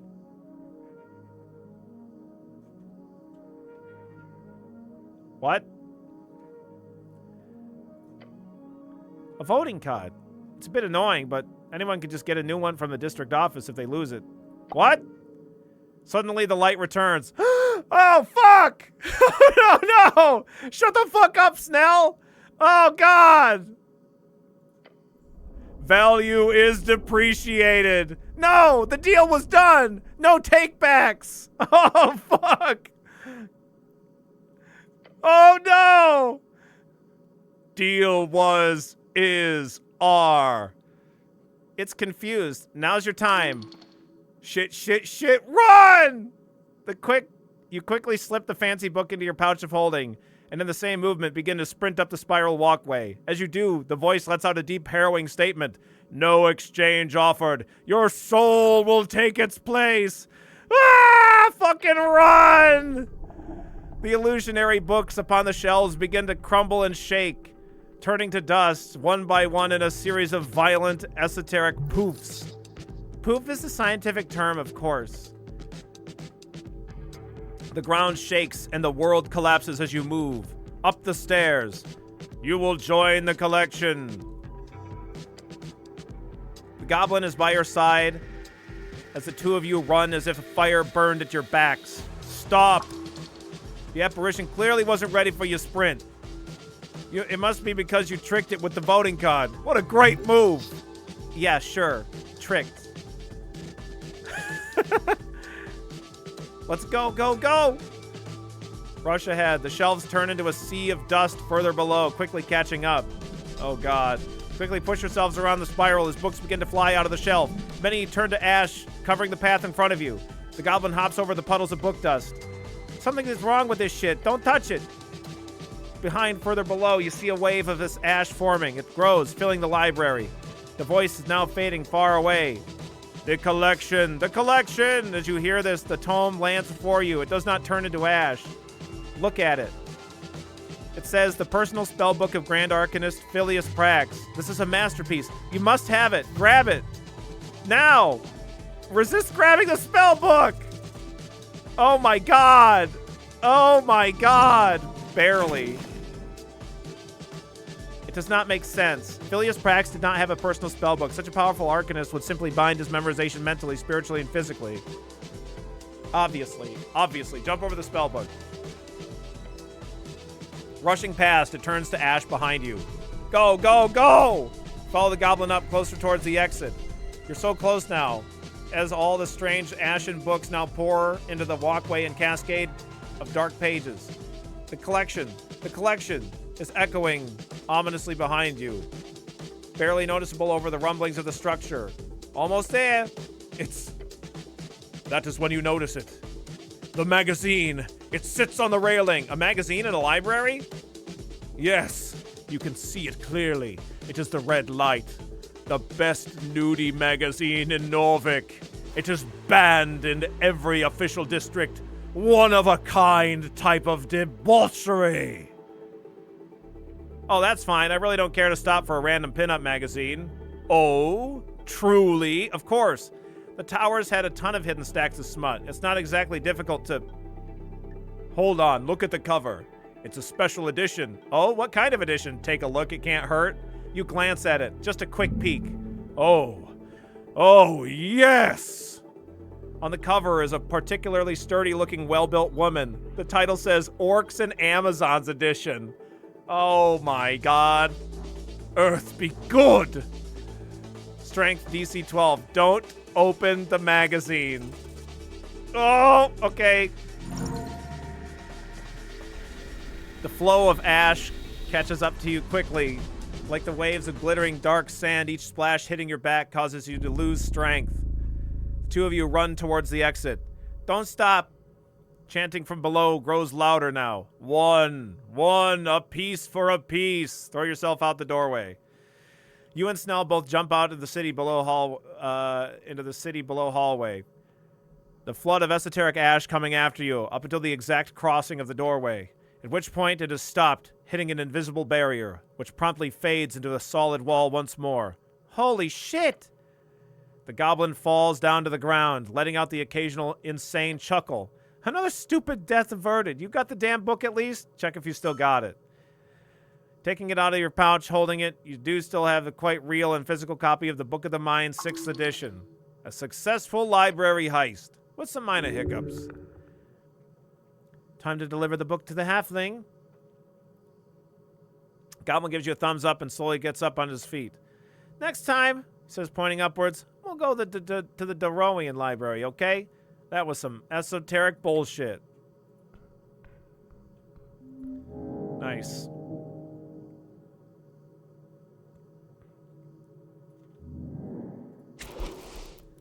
Yee-haw. +2 Constitution, a special edition release of the famous Book of Civitics. It feels awfully esoteric to touch.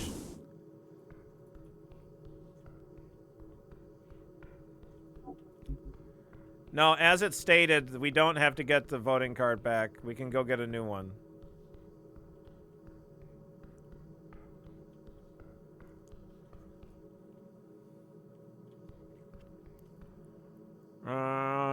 Okay. It's after midnight.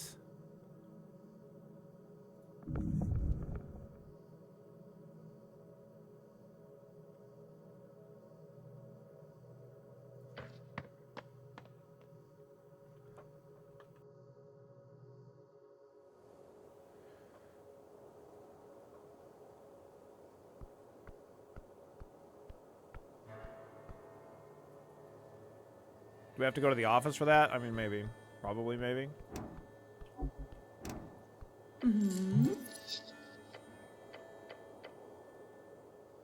Esoteric shards, please. Dream patch. Esoteric shards, please. Esoteric shards, please. Esoteric shards, please. I already have plenty of esoteric shards. I really don't need them.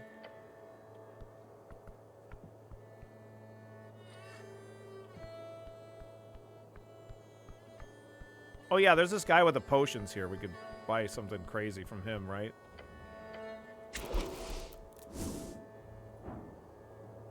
Oh, I guess not.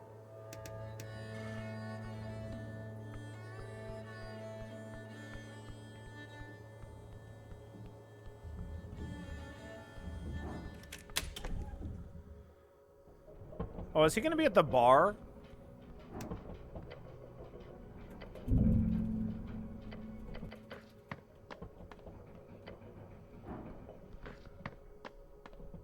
He might not even be here.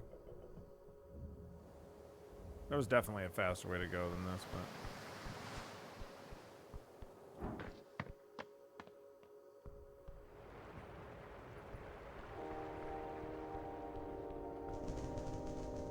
What the fuck was that?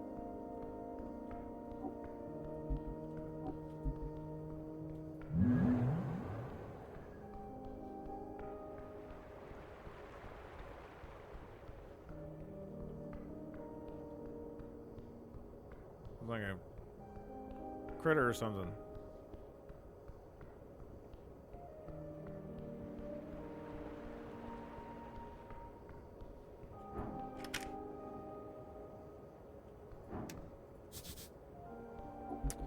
Yeah, I think he's at the bar.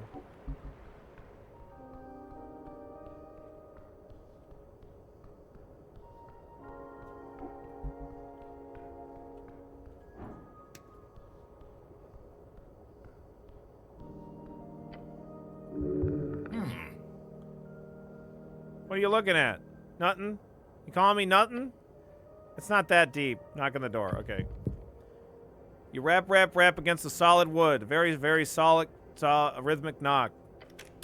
Oh, this guy's gonna answer his door again? We've already talked with this guy. Sound of the heavy latch sliding as it's flung open.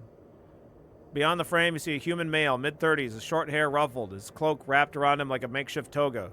Oh, gods, no. No, no, no, no. Are you that intimidating? You see tears forming in his eyes as he leans forward, pleading, what happened to him? How awful. He thinks that you're here to deliver terrible news. Are you talking to me? The man blinks at you. Is Octavio okay? I do not know this person. Why are you asking me about this? I don't know. I'm so sorry. He squints. That's good? Depends. Does this Octavio usually get into trouble? So he's not in trouble? No? Why would you ask that? Oh, thank the gods. Yeah, I'm not going to be streaming it, but yeah, I'm going to be diving tonight with Orman, Harbus, and Ezro, I think.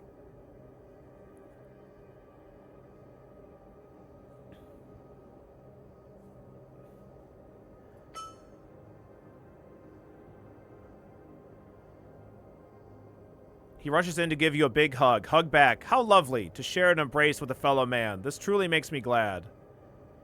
He takes a step back, wiping his half-formed tears from his cheek. I'm Manius. I just must have jumped to conclusions here. Yeah, sorry about that. We're here to investigate the tea shop? Yeah, what he said. Oh! This generic human male looks around him. I'm afraid I'm not at liberty to disclose any information to the local militia. That's what you are, no? A cleric of the local militia? No, that's not... You see, Octavio, he's a busy man, but he's directly instructed me that in case there were any inquiries, they would have to go through official channels, even for his inner circle. I'm not sure I follow. I'm sorry, mister, I swear to you, we have all the legalities in order. I have diplomatic immunity. That's what it's called. Your companion gives you a raised eyebrow towards the fucking ceiling type look. Heh. The yellow team sure knows how to play the game. Diplomatic immunity? Yes. Who are you exactly? Oh, I'm Manius, as I said. I'm a freestrider and member of the Ishgani Reeds Trading Company. I work for the first-in-command guild, Agent at Tolstad. I'm afraid I cannot offer any more than that. Take a long, drawn-out breath. So you're saying... Good day. He shuts the door in your face. Heh. That was a roller coaster of emotions. What's a roller coaster? You haven't heard of a... It's one of those carnival things, you know, with the wooden inclines and the little cart you ride along the way down? Huh. I thought those were called slippy slides. Sorry to inform you, but the name changed a couple of years ago. Probably because Slippy Slides is a god-awful name. Alright, well, I'm not gonna call him that, so you go ahead and translate that in your head. Anyway, can we go now? This was some big shot, wasn't it? Did I just mess up? I wouldn't worry about it. On paper, you did nothing wrong. And on not paper? He said, she said. He said what? Never mind that. I thought, though really, we're just standing here talking outside this guy's door, so can we move, please? Oh, well. Okay. I love this game.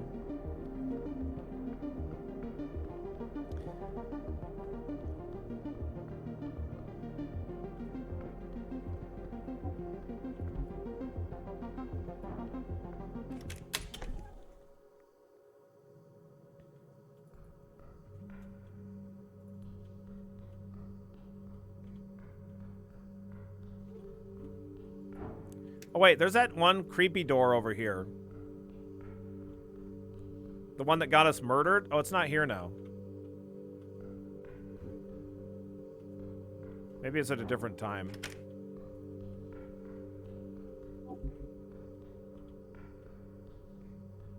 Oh, here it is. Yeah, let me quick save here. But the beaming light emanates from a hole in the wall. One of the apartment doors has turned into something not so normal. Cleric, do not approach that thing. That is some major esoteric bullshit. I have to investigate it, Snell. It could be a dangerous esoteric pocket. But it looks so cool. No. Touch the door. We're dead.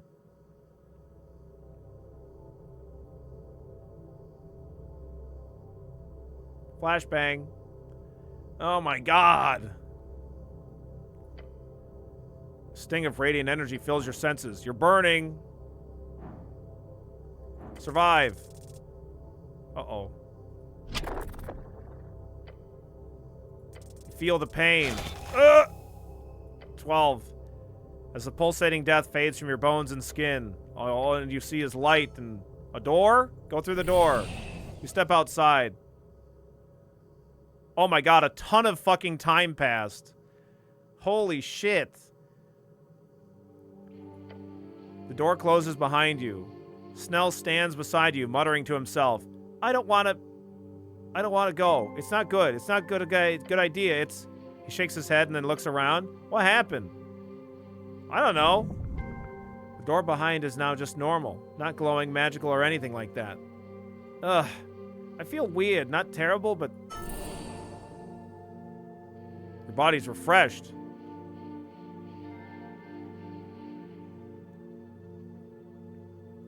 Huh?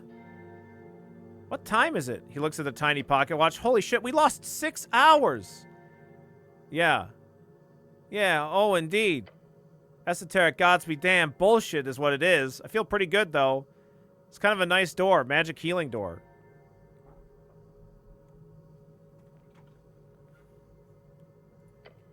Goblin grumbles something. Let's just go. You don't want to go to sleep? No, because the kidnapping gods be damned glowing door made me feel surprisingly refreshed. Is that what you want to hear? Let's go. We got time to catch up on. All right.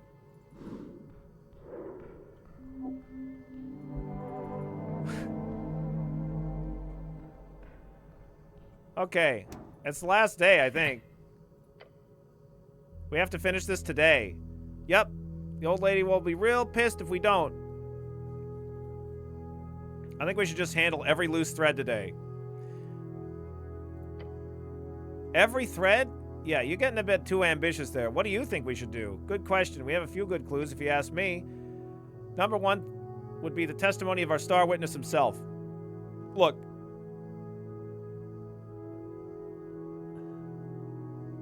I know you're all in on this idea of following this esoteric mystery of the smoking invisible man, but just focus on preparing yourself first. I have a feeling that this could end up right in the shitter if we act too rashly. I agree, we have to be careful. I can handle anything, Snell, don't you worry. We'll see. I got some other clues I want to check up on first. I agree. Yeah. He scrunches his nose and looks away. Though also, this is the clearest clue we've got. Obviously, someone fled from the tea shop into that pillar. I don't think Meriadec is the type to even give a shit enough to lie about something like that. So fuck it. Let's see how far we can get. Let's go into that pillar. Okay.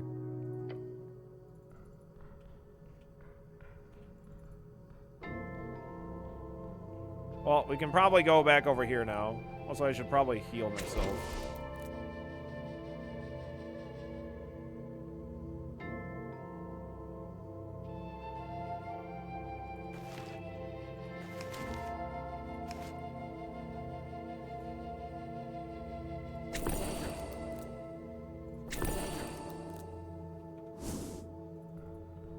We should go see the Sphinx before we talk to the old guy, you think?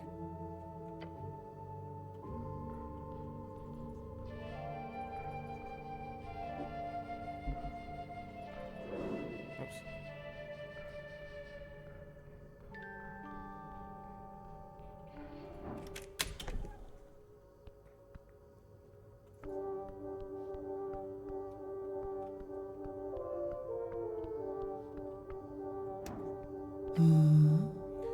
Sphinx takes a sip from her barrel of wine. Little one?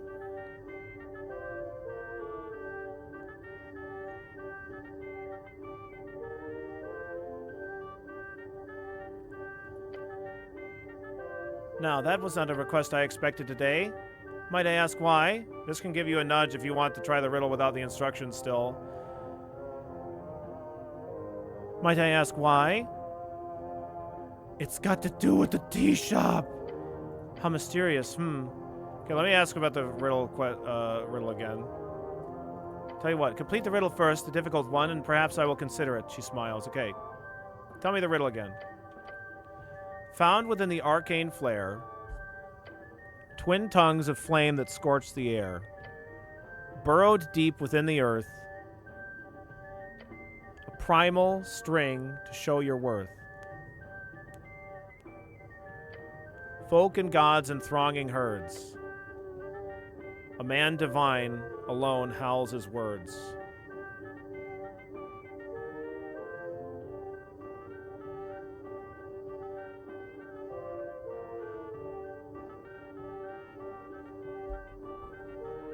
Found within an arcane flare, twin tongues of flame that scorch the air. Burrowed deep within the earth. Arcane, primal, divine.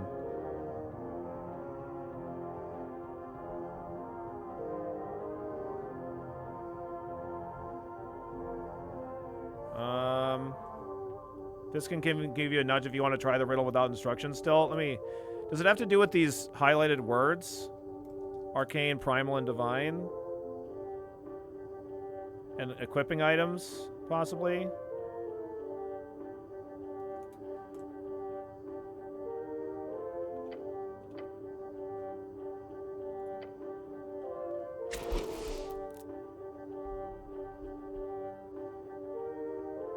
It's not item related. Let's see.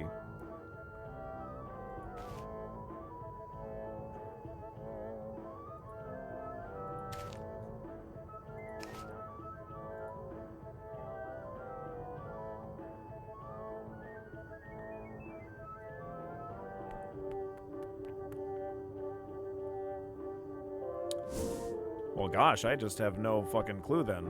I guess I can go talk to Viskin. Because I just have... If it doesn't have anything to do with anything that I say in dialogue, and it doesn't have anything to do with me equipping dialogue, I didn't even know how to begin to start to solve the riddle.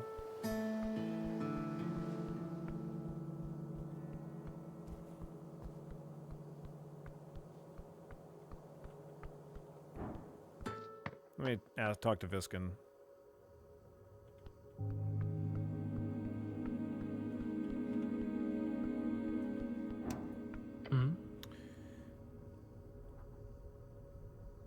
I was dead when I was brought here. Yes. Oh. I apologize for not telling you the truth earlier. I was advised not to. He puts down his pen and looks you dead in the eyes. When you arrived here, you were deceased.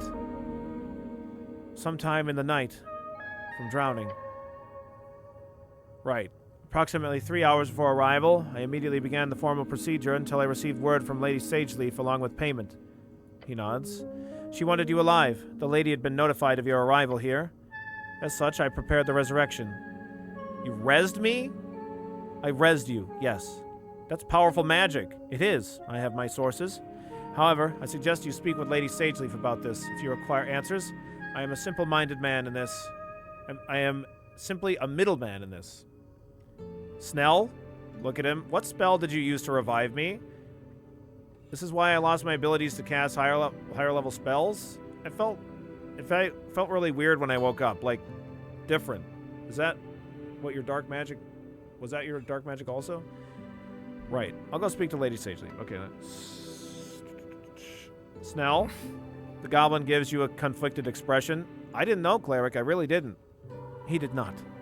Lady Sageleaf instructed me to not inform anyone, even her own agents. No need to be paranoid. How can I not be paranoid? Everyone's lying to me. Correction. I was lying to you. Lady Sageleaf potentially as well. Snell scratches his chin. I'm not entirely sure how to feel about this. The old lady isn't one to spend money on resurrecting a city cleric, but I am guessing she didn't want to wait for another one to appear? We should go speak to her, but remember that she paid for your resurrection, Cleric. That's true, she seems nice enough. I'll refrain from commenting until I hear her side of it. Smite. It was a lie, but it was a lie for expediency. What spell did you use to revive me? He is quiet for several seconds. Raised dead. With changes, it is not the original spell, as I'm sure you understand. My spell requires a higher cost, while lowering the spell's complexity in return. A higher cost, like a blood cost? No, Cleric. The new cost is doubled, 1,000 crowns. Which is not too bad. My life was worth much more than that, yes. Yeah, it could be better. Pale Man stares at you. Is this why I lost my ability to cast higher level spells? Potentially. Whatever issues your body and soul appeared to have with my spell, it was not permanent. Yeah, I rebounded pretty quick. I'm just that awesome of a wizard, I guess. My soul and body. It's more common than you might think. I felt really weird when I woke up, like different. Is that your dark magic also? That can happen, yes. As it can with any resurrection magic when a soul is given sufficient time spent away from its body. So is my soul ruined? No. His cold voice shows no interest in your personal business. Okay. I'll go speak with Lady Sageleaf. Okay.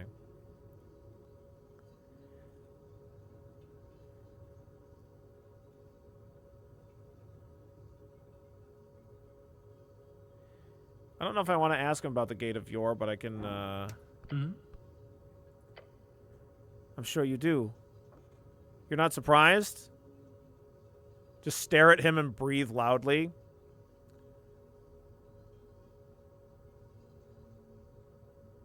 Possibly asking the Sphinx if you can ask other people for help. Stare at him and breathe loudly. He coughs once. Why not? He says it with such gusto. Do you know how I could get in? Give him a thumbs up. Pale Man slowly lifts his hand and returns the gesture. Oh, jeez. You almost thought he'd flip you off there for a second. This is no major secret, however, the method is quite difficult. To enter the Pillar of Yore, through the crack left in the gate, you will need astral projection. The 9th level spell? Indeed. Wouldn't that just project your spirit? I can't cast 9th level spells. Then, what do? A spell scroll, Cleric. Spell scroll of astral projection. An extremely powerful item, no doubt. However, it would not be so strange for one to be found in the halls beneath us. Of course, despite your natural acumen for string manipulation, you do not possess the ability to cast 9th level scrolls reliably. If you acquire one, bring the scroll to me. I will cast it for you. You can cast 9th level spells?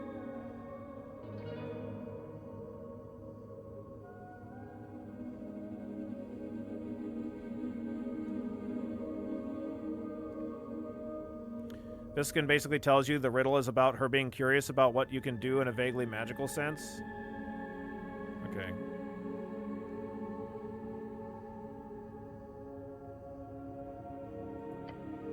Admittedly, that is no small feat, but it is not to be conflated with the power of freely wielding 9th level magic. Doing so is unheard of since the Coast War. Oh wait, I already have one of those. Excuse me? Yeah, I've got one here. Hand him the spell scroll you got from Isk. No, no, no, no, no. I don't want him to do this for me. He grabs the scroll with deliberate movement and reverence. Wonderful. You're full of surprises, cleric. No. Oh, fuck. I think I'm gonna need to reload. Pale Man opens it, taking a few glances over the ancient text. A scroll of Tulincatl. This will do fine. He puts it away and gives you a slight smile. There's an illusory wall in there. Over my... by my book collection, he says, and gestures towards the shelves on the western wall. Of course, you already know that, but I hope its contents have proved and will continue to prove useful.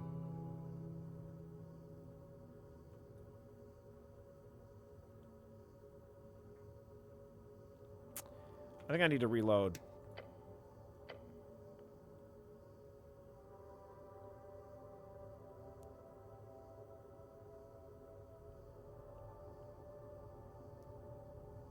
Oh, thanks. You're welcome. When you are... Have we become any more intelligent? Minorly. When you're ready, call for me at the pillar. I will cast it on you and any party members you wish to bring to the darkness. Thanks for the help. You're welcome. Could you use a scroll of wish instead? Scroll of wish? He looks up from his desk. Oh boy, that was a fast reaction. Yeah, show him. He only glances at it. Do not cast this, cleric. I know, that's why I'm asking you to. Wish is a spell designed to cause irreparable damage. It tears through the material, ripping it, at best, into nothing. I will not cast it for you. You cannot cast it for yourself. I'm assuming you found it below. Yeah, I got it from a snail man. Nice guy. Understandable. His expressionless face slowly turns away from you. I will encounter this snail soon, but no, your scroll cannot be used to enter the pillar. It would only send you further beyond. Even the replication of a lesser spell, a resurrection perhaps, could cause untold horrors. So even if you do figure out how to use it, do not. Keep it close, however. One day it will surely be a handy tool for destruction, if the odds outweigh the endless potential suffering. Okay.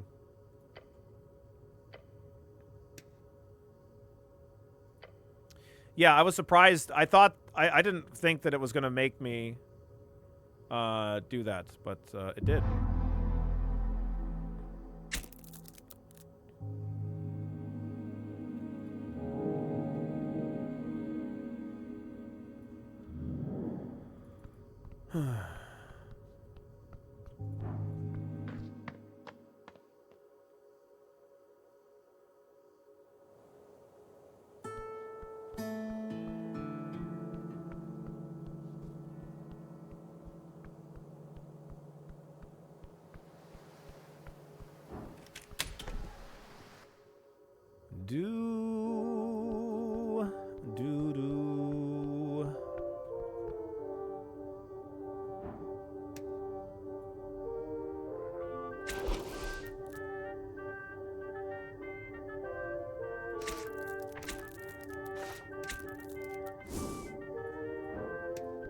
Maybe equip this?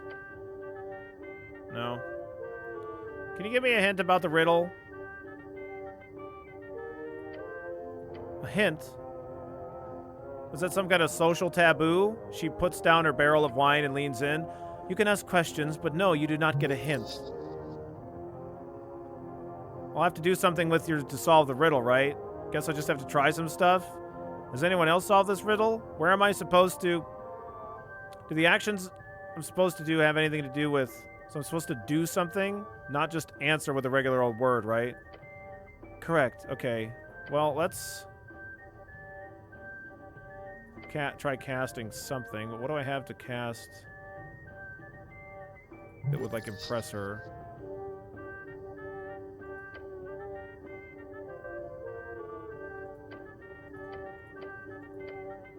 Found within the arcane flare, twin tongues of flame that scorch the air, burrow deep within the earth, a primal string to show your worth, folk and gods and thronging herds. A man divine alone howls his words.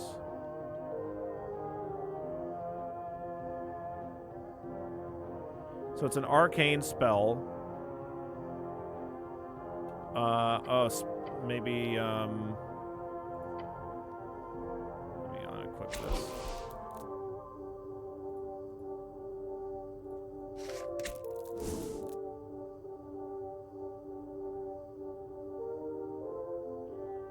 I know, a scroll of wish, yeah.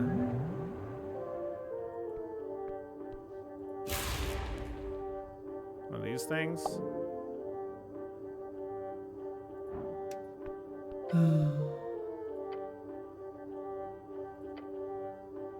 Let me take a look at my spells.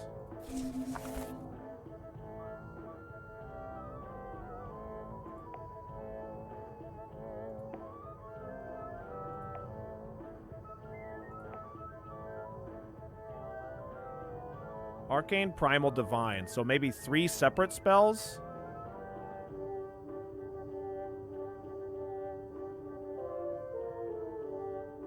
I don't have any Divine spells, though. I don't think. We have, several Primal. Oh, no, I do have Divine. Okay, Arcane, Primal, Divine. Primal, Divine. That was also Divine.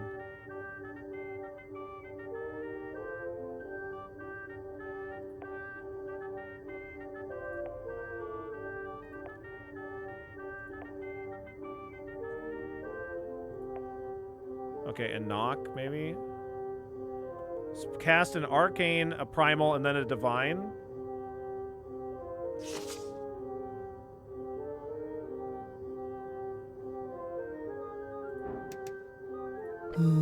Something?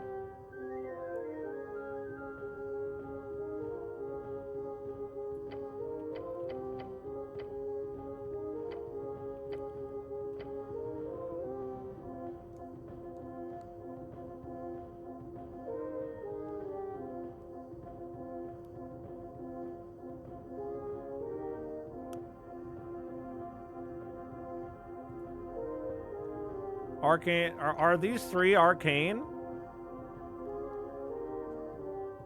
Are these 3 arcane? Primal, Divine. Is how can I tell what these cantrips are? Oh, here we go. Arcane, Primal, Divine. Okay, there we go. Okay, Arcane, Primal, Divine. Dancing Light, Druidcraft, Thaumaturgy. Okay, got it.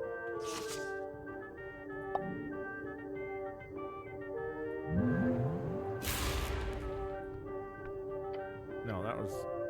Yeah. Dancing Light, Druidcraft, Thaumaturgy. Yeah.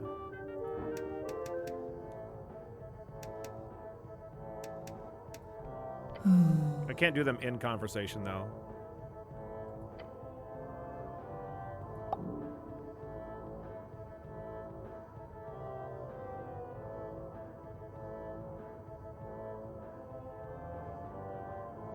You can't go up here.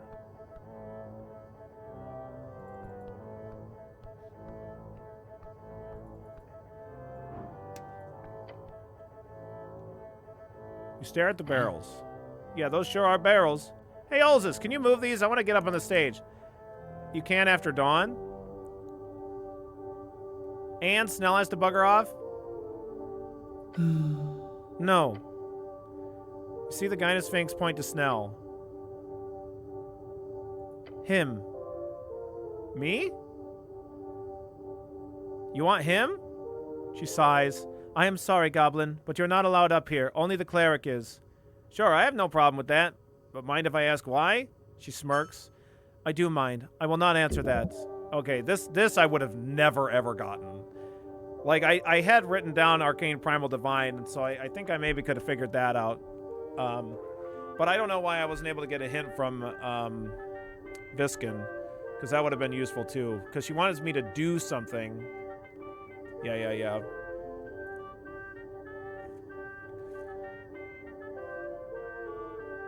Him telling me that would have been useful.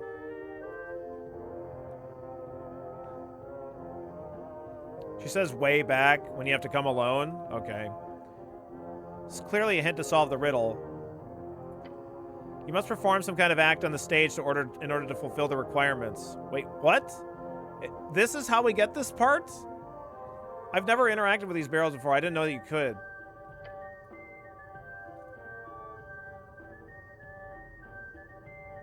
I randomly clicked the barrels. Yeah, shoot. Okay.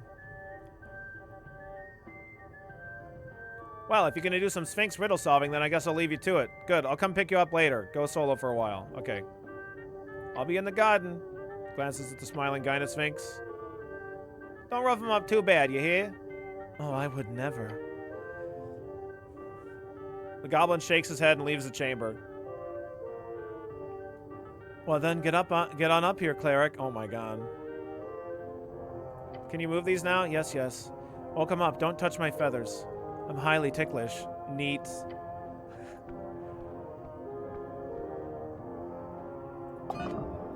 My.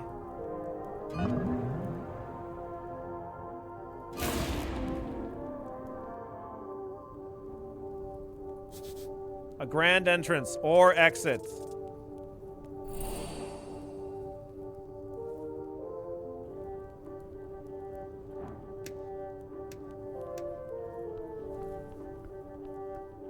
I did it.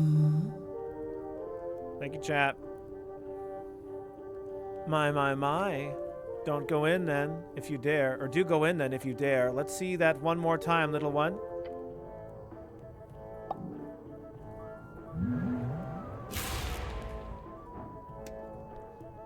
We can trifle. Yeah. Oh, ticklish. Do I dare? I dare.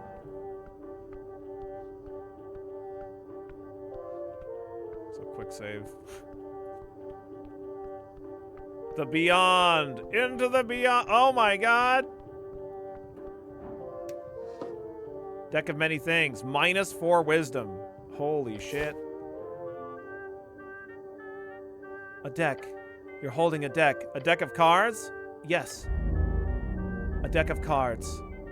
Nice. It feels heavy in your hands. You sense an overwhelming power looking at you. A voice in the beyond telling you, commanding you to close your eyes. Why should I close your eyes? The darkness wins. You do as it asks. Or perhaps the darkness simply accepted you as its own, as it envelops the rest of you. What? The deck of cards is still with you. Should I draw from it? You could do that. But it is wise to not. Am I dead? No, your eyes are closed. Don't be stupid. Not this time. But you have moved. Oh, open your eyes. Oh my god. As you do, you find yourself on the floor of the tavern. The Gyna Sphinx sips on her wine barrel and laughs at you. You found it. How interesting. In front of you, on the ground, you see that fancy zinc container. The deck of many things is yours. Do with it as you please. Pick it up.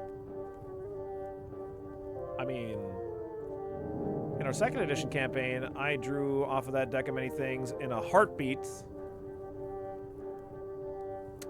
I was very lucky and got a lot of experience. And one of our other party members changed alignment.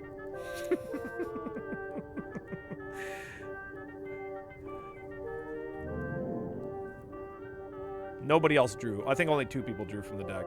And I got like 20,000 experience, and the other person had their alignments randomly changed.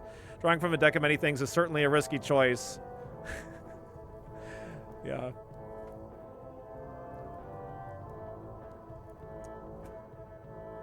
Billy with a negative wisdom IRL, I see. Yeah. Well, I mean, I'm a wizard in that 2nd edition game, so.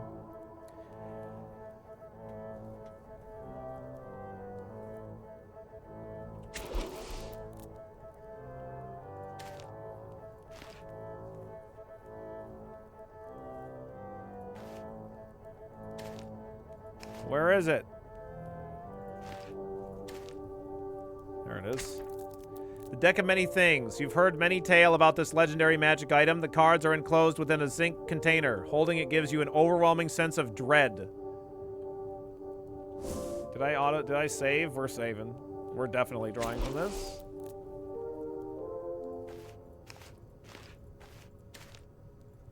If it'll let me. You take out the deck of many things. It is heavy in your hands. One card juts out invitingly as you hold it up. Let's do it. Let's draw cards. Is it dangerous to draw a card? I should leave this alone for now. Let's draw it. Let's draw it. Or for sure. Are you certain? Absolutely. Such esoteric might be quite useful. Just remember the statistic. If your first card is a bad one, keep drawing until you get a good one. Let's go, intelligence. That's what I like to hear. That's how you solve the puzzle deck. Hell yeah, intelligence. You've clearly already drawn the idiot card, so no need for that one. Don't you want Snell with you, though? Do I want Snell with me to draw cards? Okay, maybe not. What an intelligent decision. Okay.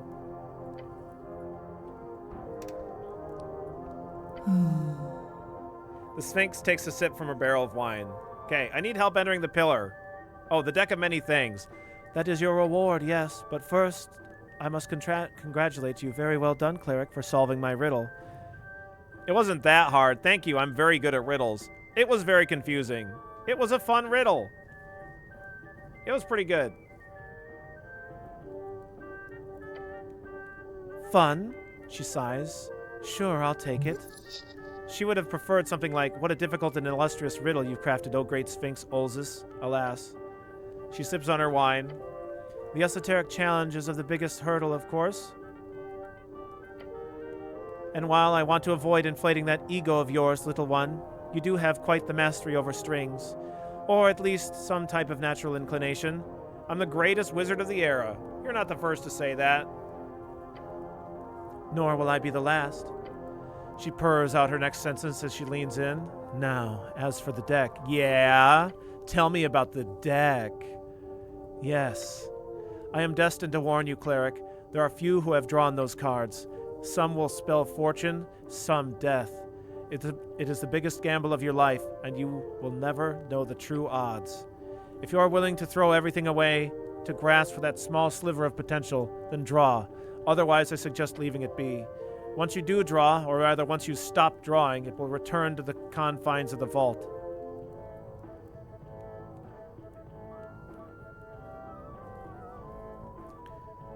How many cards can I draw?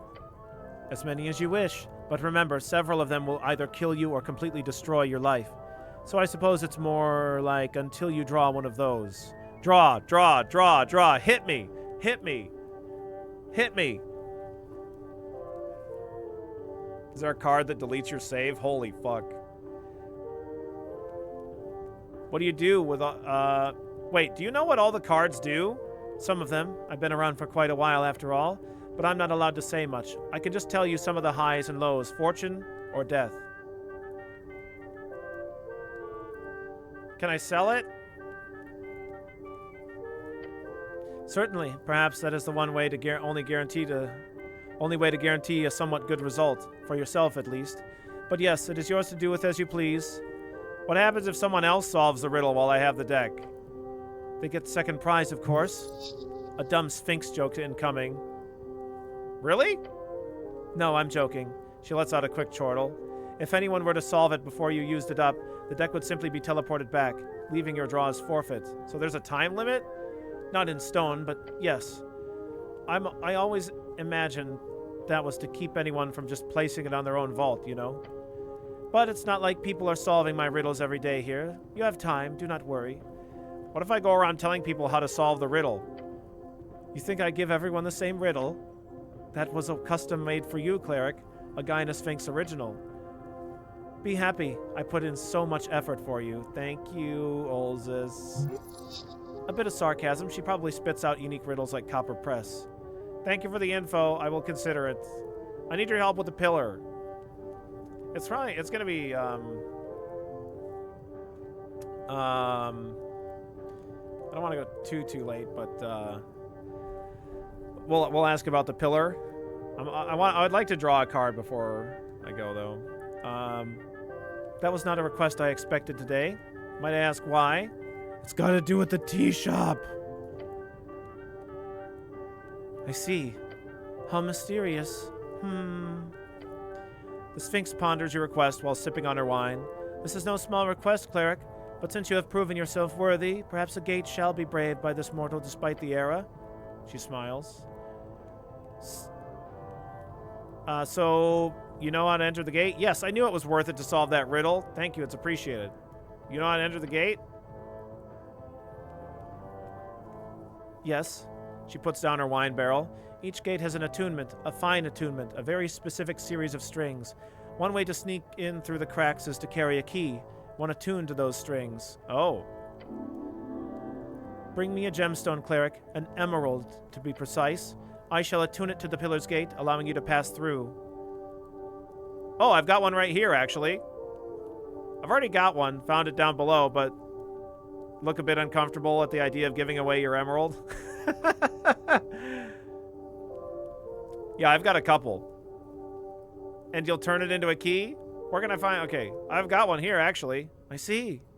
May I? Sphinx expends a paw. Sure, hand her the emerald. Yes, there it is. She grips it between two claws, holding it up to her large cat-like eyes. Do you use some esoteric power to attune it? You sure you know what you're doing? Just wait. I'll just wait. She hands the gemstone back to you. It is done. I've attuned it. Already? The esoteric is not always showy, you know? Says the massive sphinx drinking out of a barrel. She lets out a purring laugh. Take this stone to the pillar and it will allow you entrance. In fact, it will remain open for any of your companions as well. She quickly mumbles something to herself. It's a sad look she's giving you. I hope to see you again, cleric, if you survive the journey.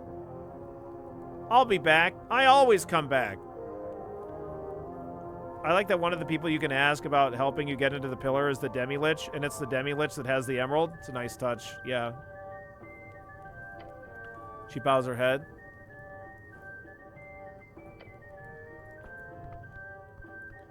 All right, let's go get Snell, and then I'll draw from the deck. But I'll save first.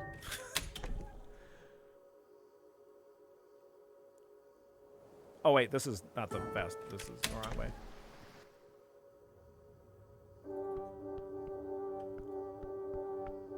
Where's our date? It has to be after the election, I think. Everybody, well, nobody will date me during the election. It's fucking bullshit. I just want to date the gigantic sphinx.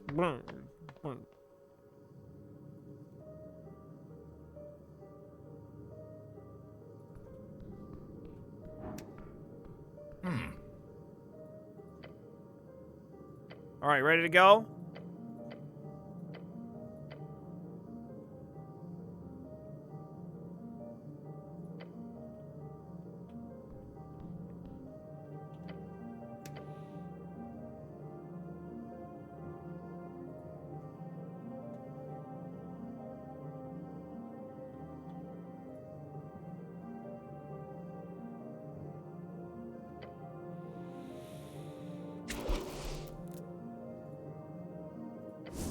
Big money, no whammies. Did we get our voter card? No, it's 7 a.m.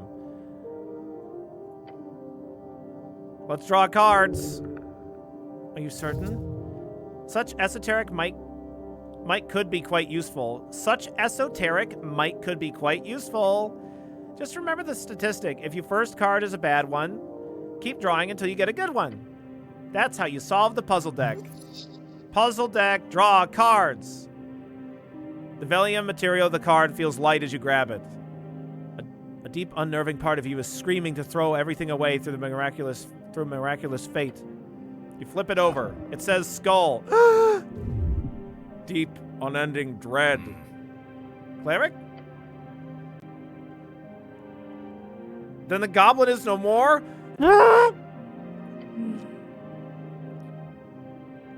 Cleric, be ready. It's... The angel is no more. And in the darkness, you see a figure, a silhouette. Hello, it says. No. It is the darkness. Hey? Been a while. Aw, fuck. This is it. This is it. You're fucking done, dude. Never mind, let's just get it done. I'm not really busy, but let's just say this is my least favorite part of the gig. Hold on a second. Who are you? Shiver uncontrollably.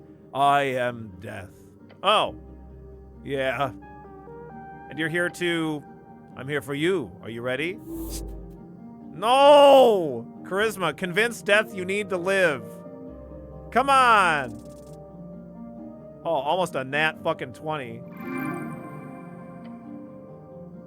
Oh, it counted as a nat 20. Great. That there's... What? You need to see the leverage. Go for leverage. There's something I can give you. Give death freedom. I can give you freedom. Freedom.